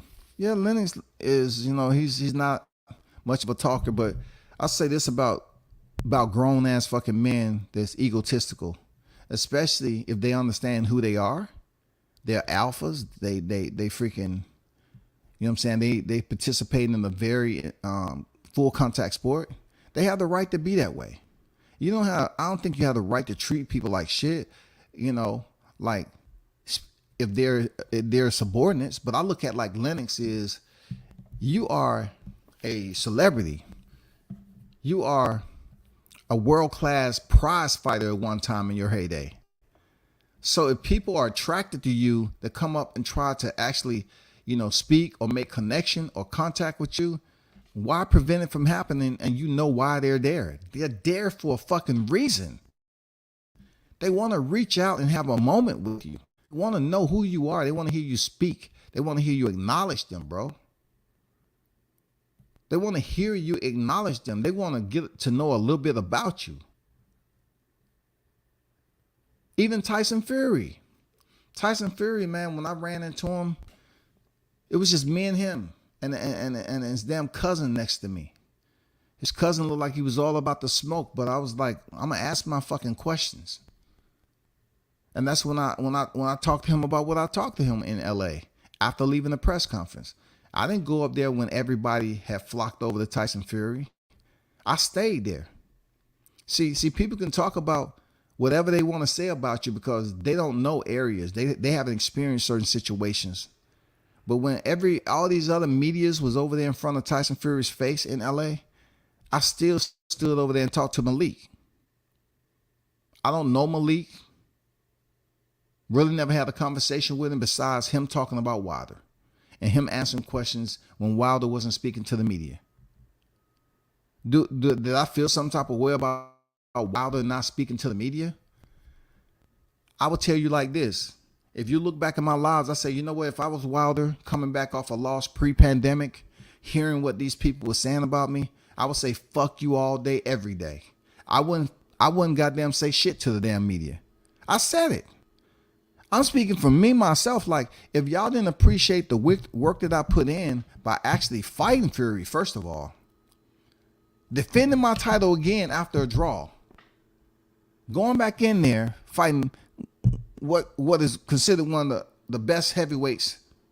You know what I'm saying? We're talking about top 2 heavyweights. Wilder, Fury. People want to see who the best. The amount of shit that was being spoken on the champ, I said, why would he come back and show love to people who ain't showing him love? What's wrong with that? So guess what? I think he was listening to me, and he came back to the scene, and he didn't say shit to nobody. He wasn't speaking to nobody except his day ones, LDBC. You know what I'm saying? That's the only people he was speaking to. And just because I don't fuck with the LDBC, does that mean I need to feel some type of way about Wilder speaking to the people? No, he's his grown fucking man. But all I'm saying is he didn't fuck with the media like that no more. He didn't fuck with him. Because he's saying, damn, I went in there and defended my belt. I lost. And all y'all did was sit up here and just, damn, run my name through the motherfucking shitter over and over again. You ain't had nothing positive to say. So fuck y'all. I'm coming back and Malik can talk. He understand where I'm at right now. He can be my mouthpiece. Pooh, I'm out. I'm gonna stand back in the back. I wanted Wilder to talk. I ain't gonna lie, bro. I really came up there hoping Wilder would speak. I really wanted to know how he felt coming off that controversial rematch. Being on the front lines, man, you want to get the material when you can get it. I turned my camera over there, and you know, it was so many people over there with Tyson Fury. Like, the media outlet that was in that bitch was over there speaking to Tyson Fury. But yet people want to talk about all this other stuff when it comes to the damn media. It takes a lot. You know, you have to know what the fuck you're doing. You have to know how to make decisions. And as much as I fuck with Deontay and have spoken about him and gave all this content, and he allowed me in his gym and all that, I showed my loyalty 10 toes down. I stayed right there, and there was only like 2 or 3 of us over there speaking to Malik Scott. Not Deontay Wilder, Malik Scott. That's a motherfucking fact, homie. I don't give a damn what anybody else say, because they won't fucking... Lennox was arrogant. I mean, look, that's a good question. Why he didn't fight Riddick Bowe. I mean, you have to ask Riddick Bowe that. You have to ask Riddick Bowe. That's a whole different situation. You know, it's a whole different situation. You gotta understand. This is, you know, I gotta stay on the bomb squad, and you know, it's good to see the bomb squad on one of my thumbnails. You know what I'm saying? And I was actually allowing people to know how it's actually spelt for the ones who just come through every now and then and talk about Deontay. But yeah, man, that's a good question. I think Bo was scared of Lennox, but I think he would have beaten that version of Lennox pre-Stewart. Listen, I don't think Riddick Bowe was scared of Lennox. Riddick Bowe could fight. Serious, Riddick Bowe could fight, man. Yeah, it was rumor mill out there that Riddick Bowe was lazy in camp. You know, he was a lazy damn fighter. You know, didn't want to do too much of this, that, and the other. Could that have played a role? Could it have been a freaking a challenge of attrition when it came to Lennox and Bowe? Yeah, Absolutely, it would have. It would have came down to attrition because Lennox came in shape. Sometimes he came in heavy. Sometimes he came in, a little bit, chiseled up a little bit. But we'll never know, man. Riddick Bowe threw the motherfucking title in the trash can, man. I wonder, do he ever think to himself, should he have rethought that? Should he really process it before he let go of that title in the trash can? When Wilder first came out, I thought he was going to be another Michael Grant. Oh, wow, how wrong I was. I can understand that's your thought process, right? But I couldn't put him in the Michael Grant situation because, come on, we know how Michael Grant, and like, he just showed too many signs, too many fragile, too many chinks in armor. You know what I'm saying? Too many cracks. You know what I'm saying? We're talking about a highlight reel, dog. I need to ask you, how many fights in did you believe that Wilder was Michael Grant? Because you have to look at somebody that was 42-0, 41 knockouts. When did you believe that this man was Michael Grant? What fight? What fight was it, dog? Help me out, because he damn near killed a man in that motherfucker, dog. Arthur Spilker came in that bitch and Deontay caught him with a short, swift right hook. Bang! Whoa! Bum, bum, bum, bum, bum. They start playing the trumpets. Welcome. You have entered the upper room. We welcome you with open arms. Please walk down the hallway and go to the room on the left. That's where your next stay will be for eternity. Enjoy. Chow is at 1300 sharp. Welcome.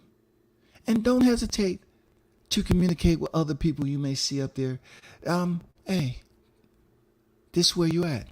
You're in the upper room. There's no way back. Shit. Man, come on, bro. He sent Arthur Spilker to the upper room. They thought the man was gone, deceased. Flatline, brother. I just don't see the Michael Grant comparison, though. I just don't see it, though. I just don't see it. I know I'm listening, I'm reading, but I don't see it, brother. Shout out to my guy, Captain Chaos, man. Wild Dog on the loose. Super chat. Thank you for being the first one to donate to the channel this day. I need to recognize and show love once again. Chaos be supporting to the Cash App and the motherfucking damn channel, bro. I appreciate you there, Chaos. And he be doing shit behind the scenes in boxing where he's at. Bo wasn't scared. His manager, Rock Newman, was an idiot who hurt his career. Boxers at that level ain't seen anybody. Show them the money. Yeah, I get what you're coming from, Captain Chaos. Solid point. Seriously, solid freaking point. You know what I'm saying? I mean, I looked at Riddick Bowe. I say, man, come on. How many losses do people think Riddick Bowe have? I don't know. Y'all look up his resume. I don't know how they all of a sudden they get a little drowsy when it comes to Riddick Bowe's name. Like, how many losses you think this dude has, bro? And who did he lose to? Like, I think y'all getting him confused with somebody else. I think y'all getting him confused with Reggie Strickland, bro. Donnie Pendleton. I don't know. Help me understand, bro. Like, help me get it. I don't understand. Why do they look at Riddick Bowe as this dude that was going out there getting knocked out and wasn't competitive? I don't know, man. Help me out. Help me understand. But appreciate you, Captain Chaos, for that $5 super chat in the building, on deck, every day, all day. Samar say, WCS, don't get on me too bad. I was just keeping it real on my thoughts. Well, understand one thing there, Samar.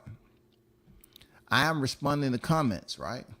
Just think about what I'm doing. I'm interacting with the chat. So don't take it personal. It ain't personal, shawty. It's just me speaking with a certain passion about your comment. This ain't no goddamn teacher to student shit. I am taking this stroll down my super chat with y'all, grown ass adults, y'all. Don't feel no type of way about the way I'm coming. You know what I'm saying? Don't feel no type of way about it. I can see if I was saying, what the fuck you talking about, bitch ass nigga?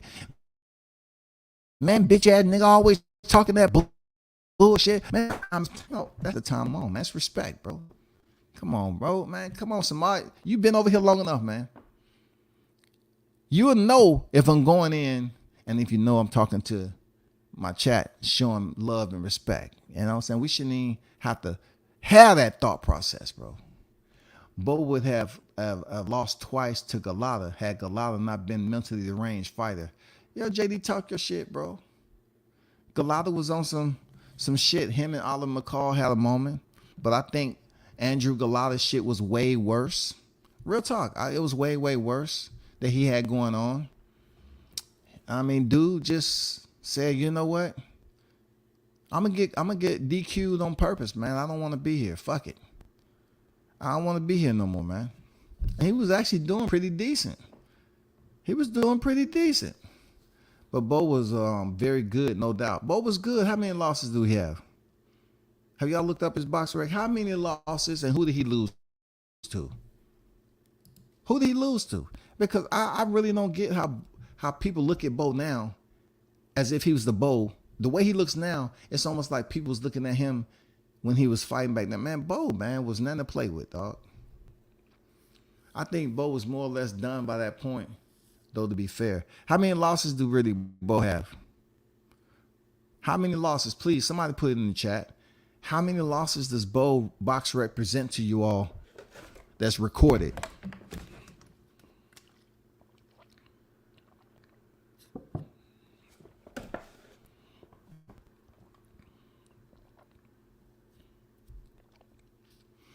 No, JD. How many losses does box rec records? How many losses? Trap said, I think Wilder didn't speak because Fury had beat the pride out of him. He did a lot of talking prior and with shame. No Trap media. I think it's you who's trying to spread their falsicities and rhetoric. That's what you trying to do, Trap. I don't think you genuinely like Deontay Wilder.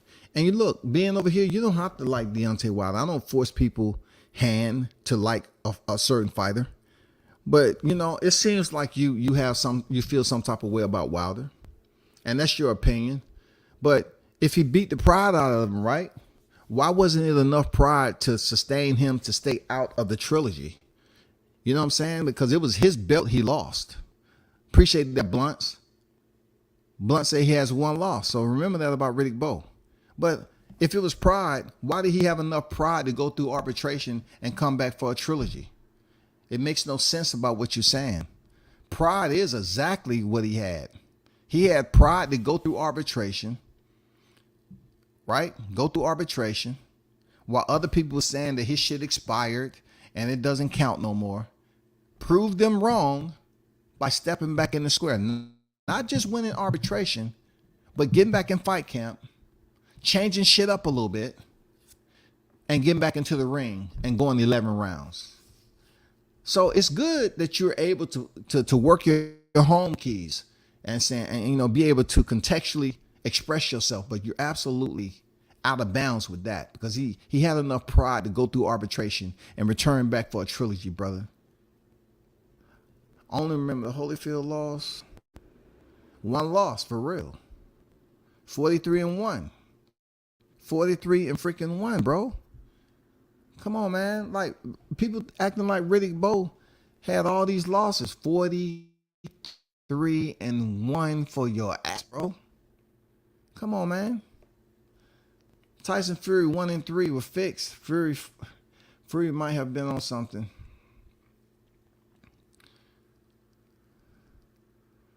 Well, the whole point of boxing, like I tell people, that they'll tell you they already know this though, but the way I look at it, the boxing never should allow somebody to appeal a dirty test and give them the opportunity to go in there and fight for championships in the process of appealing the dirty test. That's fucked up. But that's boxing though, because boxing is a business, and sometimes business allows some people to bypass and take a different route through loopholes. Bypass the straight line effect and handling the real problem. Take a detour, go around that bitch, and leave that behind for now. They will revisit it. And that's exactly what happened when he had a freaking pending test and on appeal, and he was able to go in there and win those titles from Klitschko, who never fought again until he fought Anthony Joshua. Now tell me, how is that? How are you able on a dirty test to be able to go in there, and then during that fight, your glove was fucked up? Come on, bro. Your glove was fucked up. Man, Fury, we already know. We done seen too many motherfucking situations where you was caught, man. If that would have been Wilder being caught for damn a dirty test, fucked up gloves like that, man, please. Them same people would have been on here ranting and raving and talking about he's a cheat. We already knew it. He wasn't that good. He didn't earn no bronze medal the right way. Somebody should go find his Olympic gloves. This been going on his whole entire career. The dude was never built for the sport. He just did enough to even fight bombs to get his record up and all. You know what I'm saying? They be going all over the place, dog. F Deontay Wilder, he ain't did nothing for the sport, dog. He fought for his family, though. He started fighting for his daughter, the name Ray. Oh, man, I know all that, man. Stop bringing all that damn ethical shit in there. That's what he's supposed to do, dog. We talking about what he did for the sport.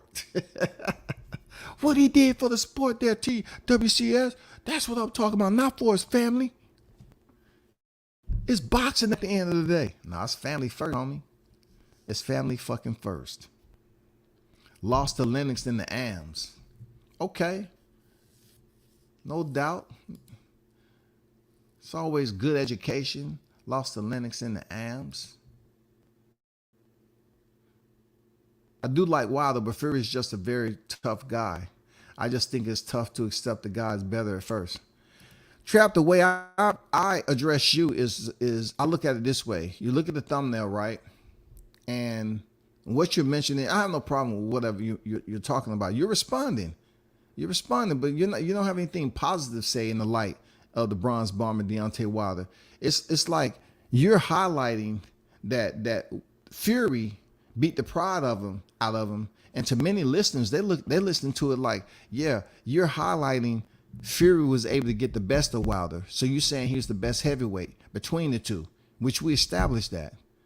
But you don't have anything good to say about Wilder either, like. He went in there with Fury outside the arbitration. He showed heart. He showed class. You know what I'm saying? He showed the heart of a lion to get back in there. He showed that he was a gladiator. But you said he beat the pride out of Wilder. So that's like being a hater, bro. Point blank, period. You know, like, how can y'all criticize first, right?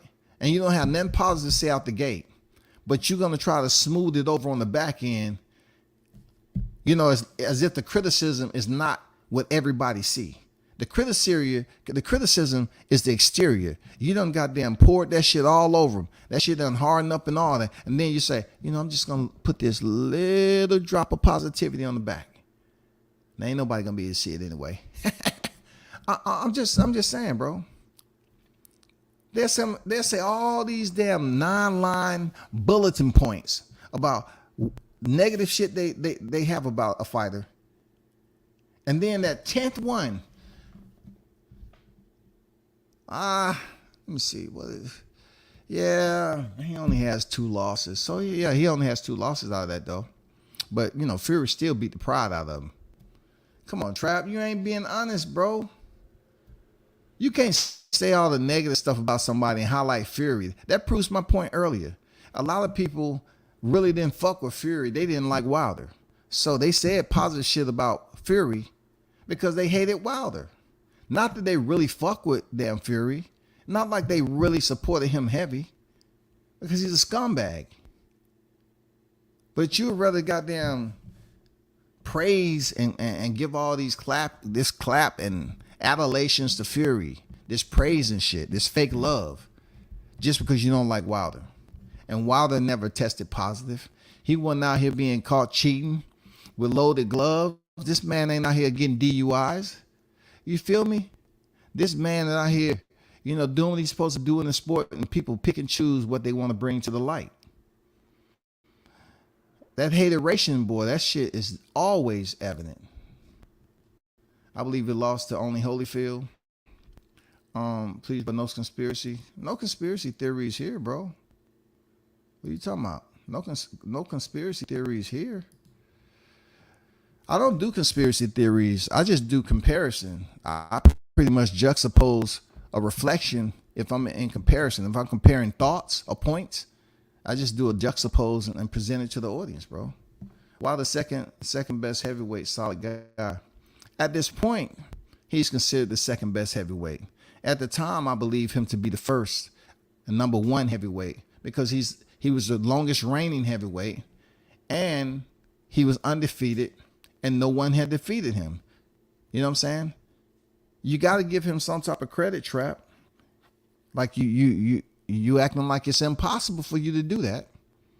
He had 10 successful title defenses, and the only other fighter at that time that was reigning just as long was Gary Russell Jr., man.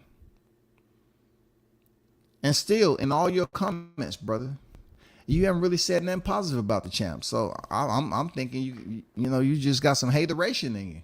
You don't really like Wilder. I get it. You know what I'm saying? I'm not gonna blast down on you. If it was a Wilder panel debate back in the day, then it might be different type of temperature. But man, I'm talking about, is he gonna fight Francis Ngannou now? The man's in Saudi Arabia. You know what I'm saying? He was in there chilling with boxing royalty, Saudi royalty, getting that airtime. He's in a different space right there. You can see it, man. He's in a different space. I would have thought you would highlight something I spoke about today, like something that's pure, genuine. What negative can you say about him being over there in Saudi, except the point that I made about him actually, linking up with Tyson Fury and reaching out to him. I wouldn't have did it. I would have had to let it stay that way for a minute. But I don't know what it was weighing, how deeply was it weighing on him to actually make contact, or thinking about the moment that he was cross Tyson Fury, how would he handle it? How would he handle crossing paths with Fury, who he believes that attempted to take his life by cheating in the sport of boxing? We see fighters get hit in the back of the head all the time, and we know it's fucked up. We know a fighter can lose their life. But then it came to Tyson Fury cheating, and people didn't want to believe it, all because his opponent was Deontay Wilder. They ignored the fact that he was caught cheating and left the sport with Vladimir. They just leave that alone. But when it comes to Wilder, he's just whining. Why would he be whining? The man was undefeated before walking in there in February 2020. He was undefeated.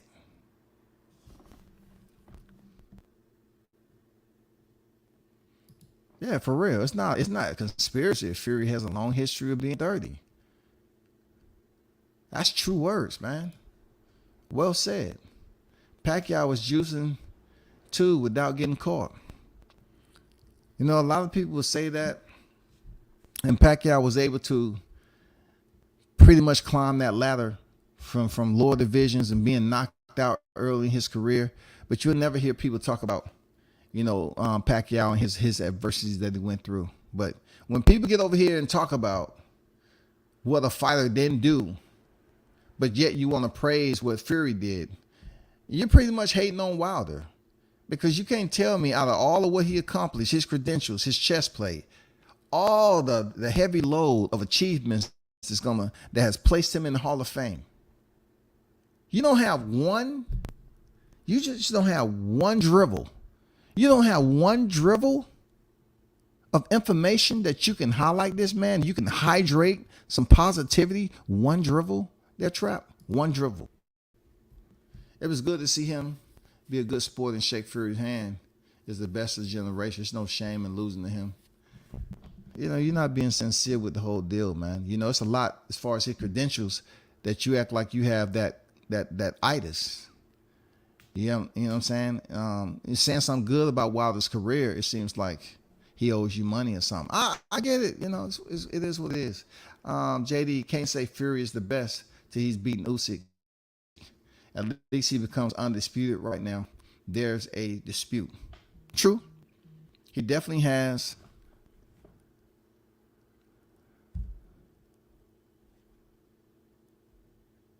Hold on.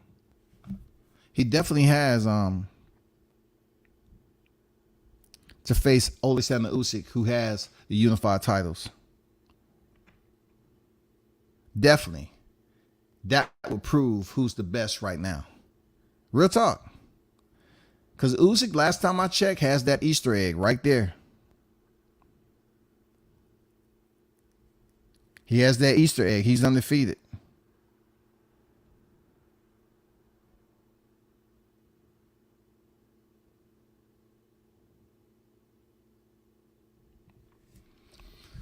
But shout out to Team Bomb Squad, man. I appreciate y'all.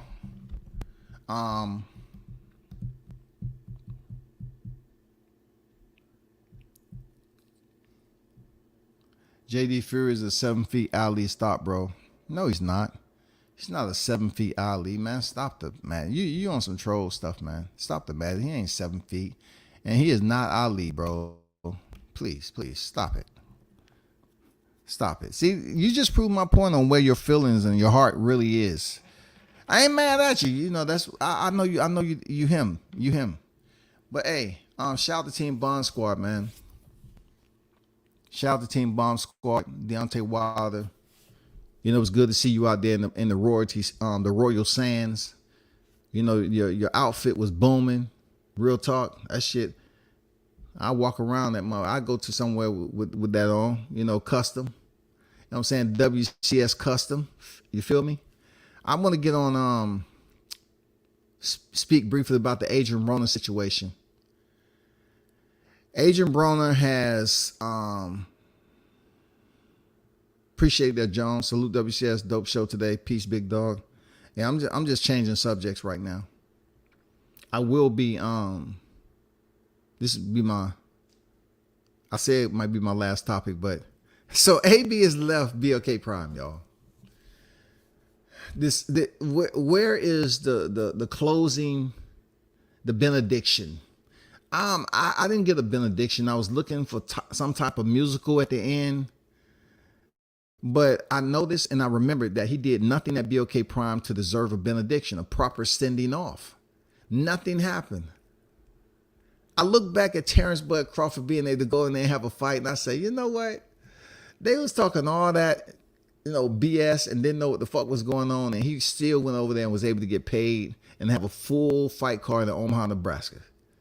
Success, y'all. So Nan comes up to AB, who wanted to be a part, and came in there talking about welcome to death row. Listen, people, they proved to you once again, just like I say, Floyd Mayweather is one of the most important people in boxing.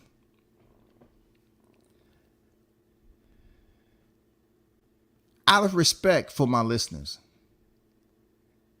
I'm talking about the ones who really fuck with the channel. Out of respect for my listeners, this don't have anything to do with you. But those of you that tune in and listen to the channel but refuse to just pay attention to what I said, this could have very well gave you some more viewers and subscribers, since that seems to be the importance when it comes to the status quo, not the humanistic, not the truth. You know what I'm saying? When people tell you something and you catalog the shit.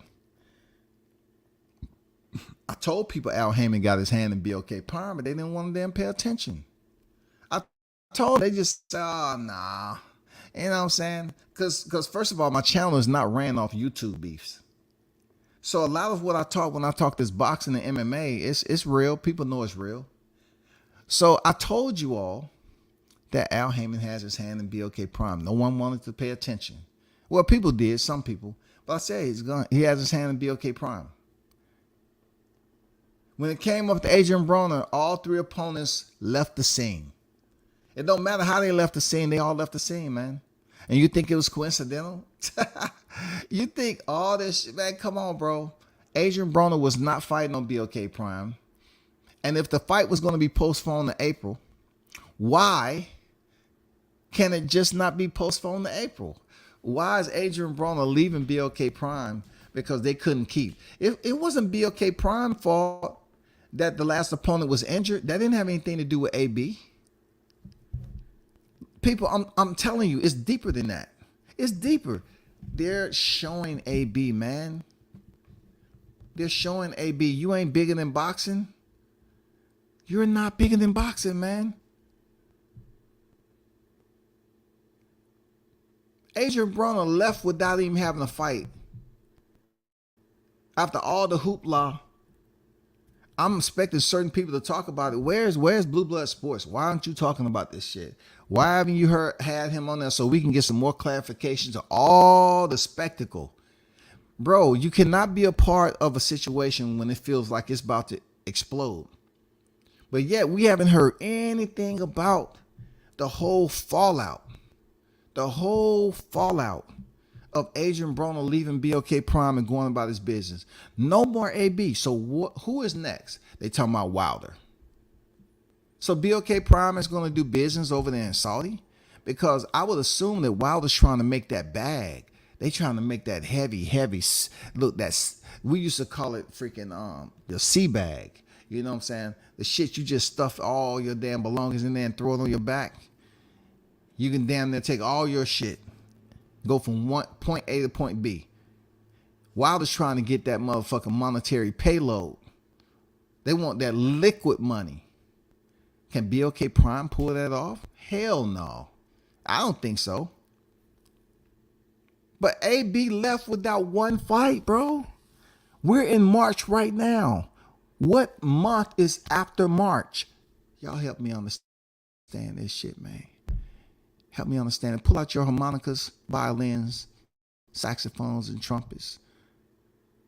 Get that drum beat going. Somebody explain to me, please. If we're about to approach March, what month is after March? If Adrian is cutting that weight, why couldn't they find him opponent for April? That's what they said. They was kicking that motherfucker around like an empty can, right?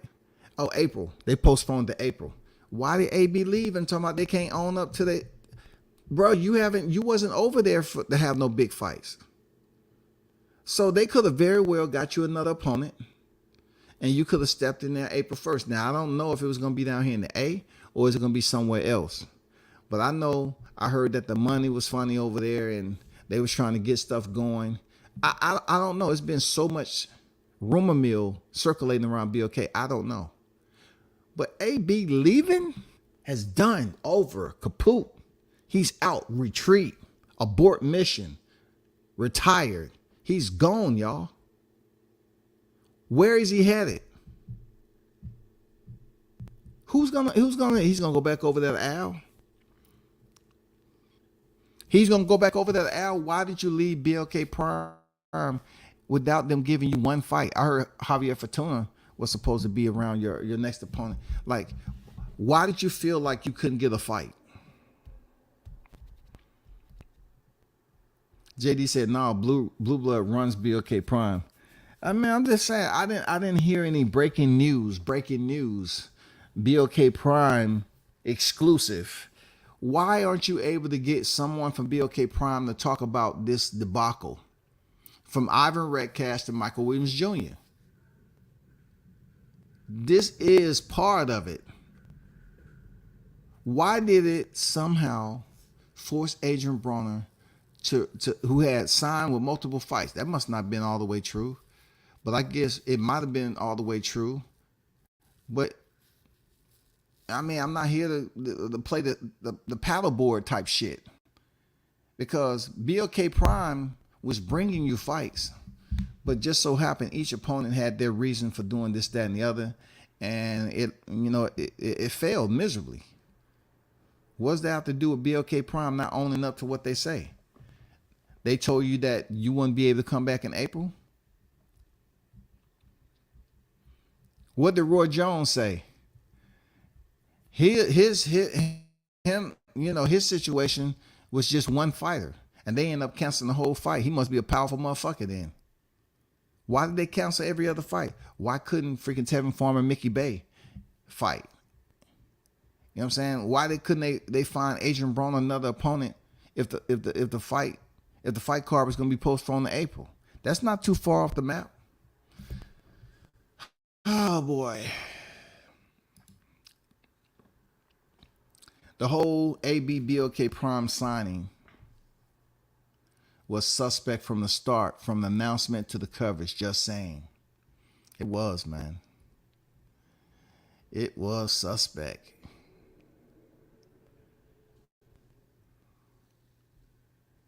It was suspect, bro. It was absolutely suspect.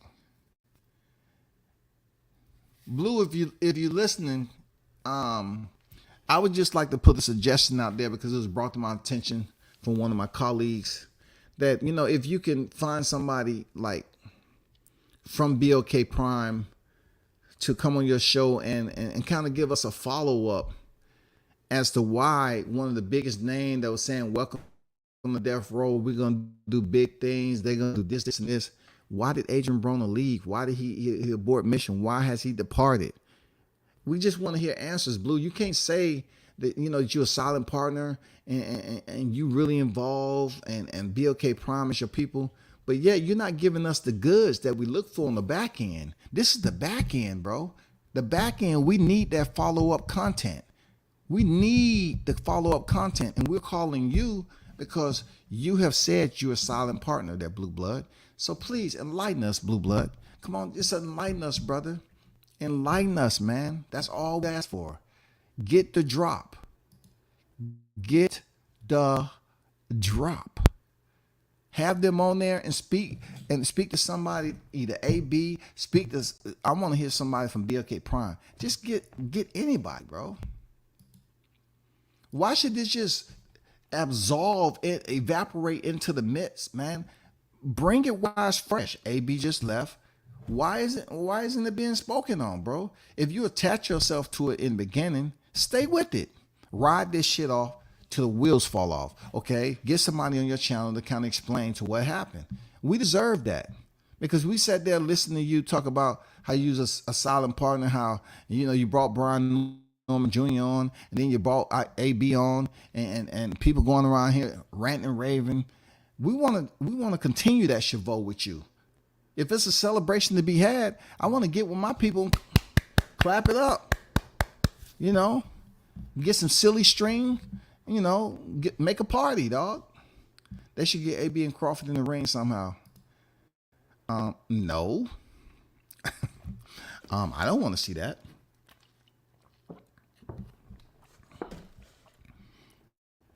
I don't want to see that.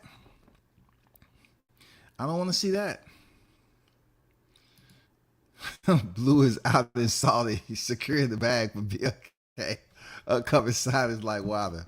Oh my God, dog. That's a good one. JD actually says securing that bag.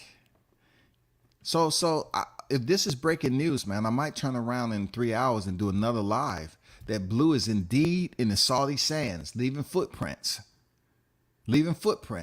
attempting to secure the bag for BOK upcoming signing with Wilder. Now that's what I'm talking about. That's along the lines of the YTC, dog. You want to talk about storylines and shit? He's over in the Saudi sands. I'm talking about step after step, leaving his footprint, his YouTube legacy over that motherfucker. Because Blue Blood footprints are different. They're blue. So people know, oh shit, that's Blue right there, dog. That's his footprints going. No. Yeah, man, it's like vibranium. His shit glows when he walks. He's over here securing the bag.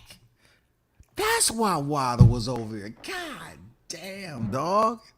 Now I understand what a silent partner is. Unbelievable.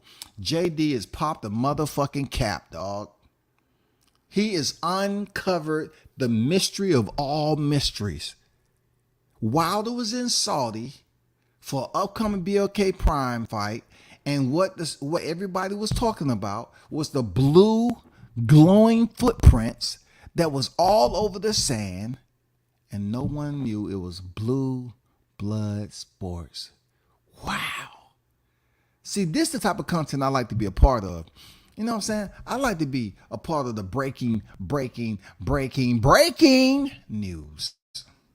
We just cracked the case, y'all. We just cracked the case. He's over there locking down the bag with Wilder, eating camel burger souffle. You know what I'm saying? Humpback, carrot cake. You know what I'm saying? Camel hump, apple pie. Shit, that's what it is, man. The boxing guards are teaching AB a lesson. AB stepped on a lot of toes in his career. Man, you ain't lying, bro. You ain't lying, bro. You ain't lying, you ain't lying, you ain't lying. AB is being taught a lesson. You ain't lying. They teaching AB a motherfucking lesson, boy. God damn, they teach him a lesson. They teach him they teach him such a brutal lesson.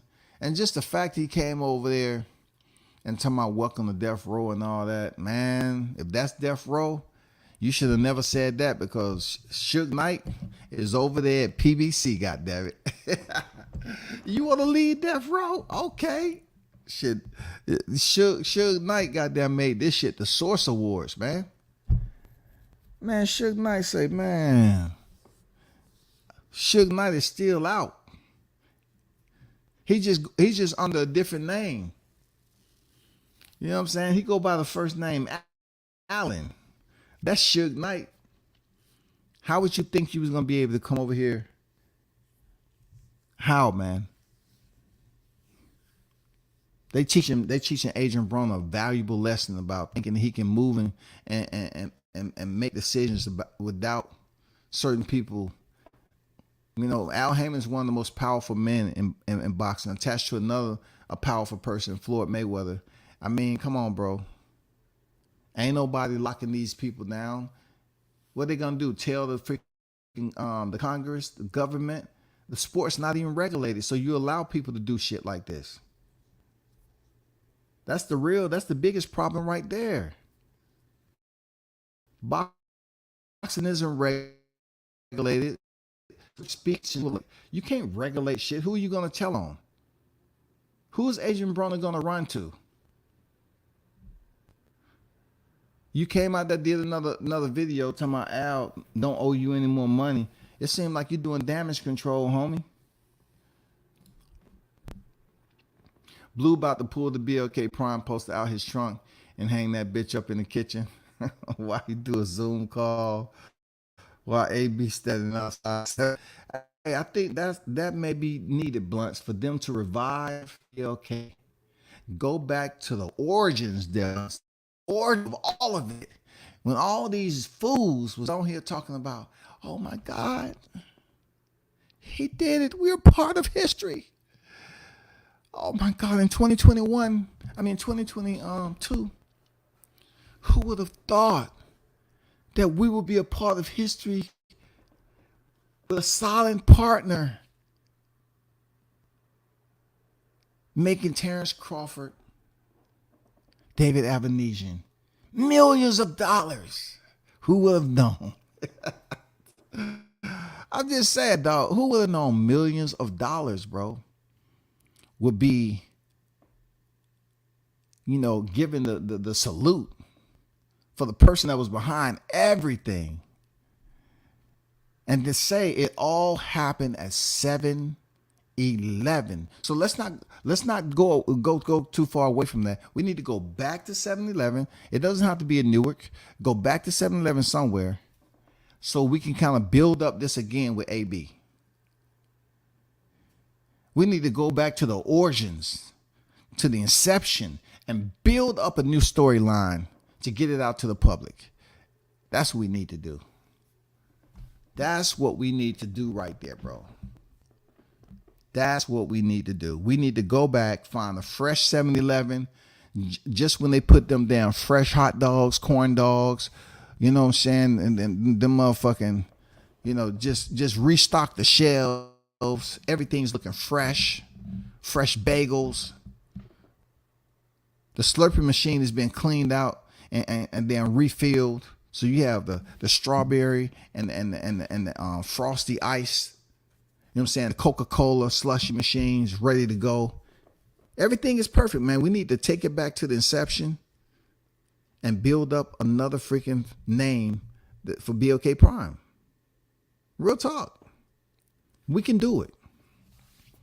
But people, it's been an absolute pleasure, man, talking to the astutes, the boxing fanatics, the hardcores. Thanks for y'all pulling up. As always, man, continue to be positive. Tune in to the damn channel. Like I said, if you haven't told anybody, unsubscribe, subscribe again, and freaking tell them how easy it is. That's all you have to do. You know what I'm saying? Hit the channel, because truth be told, y'all, right? I'm almost close to 10,000.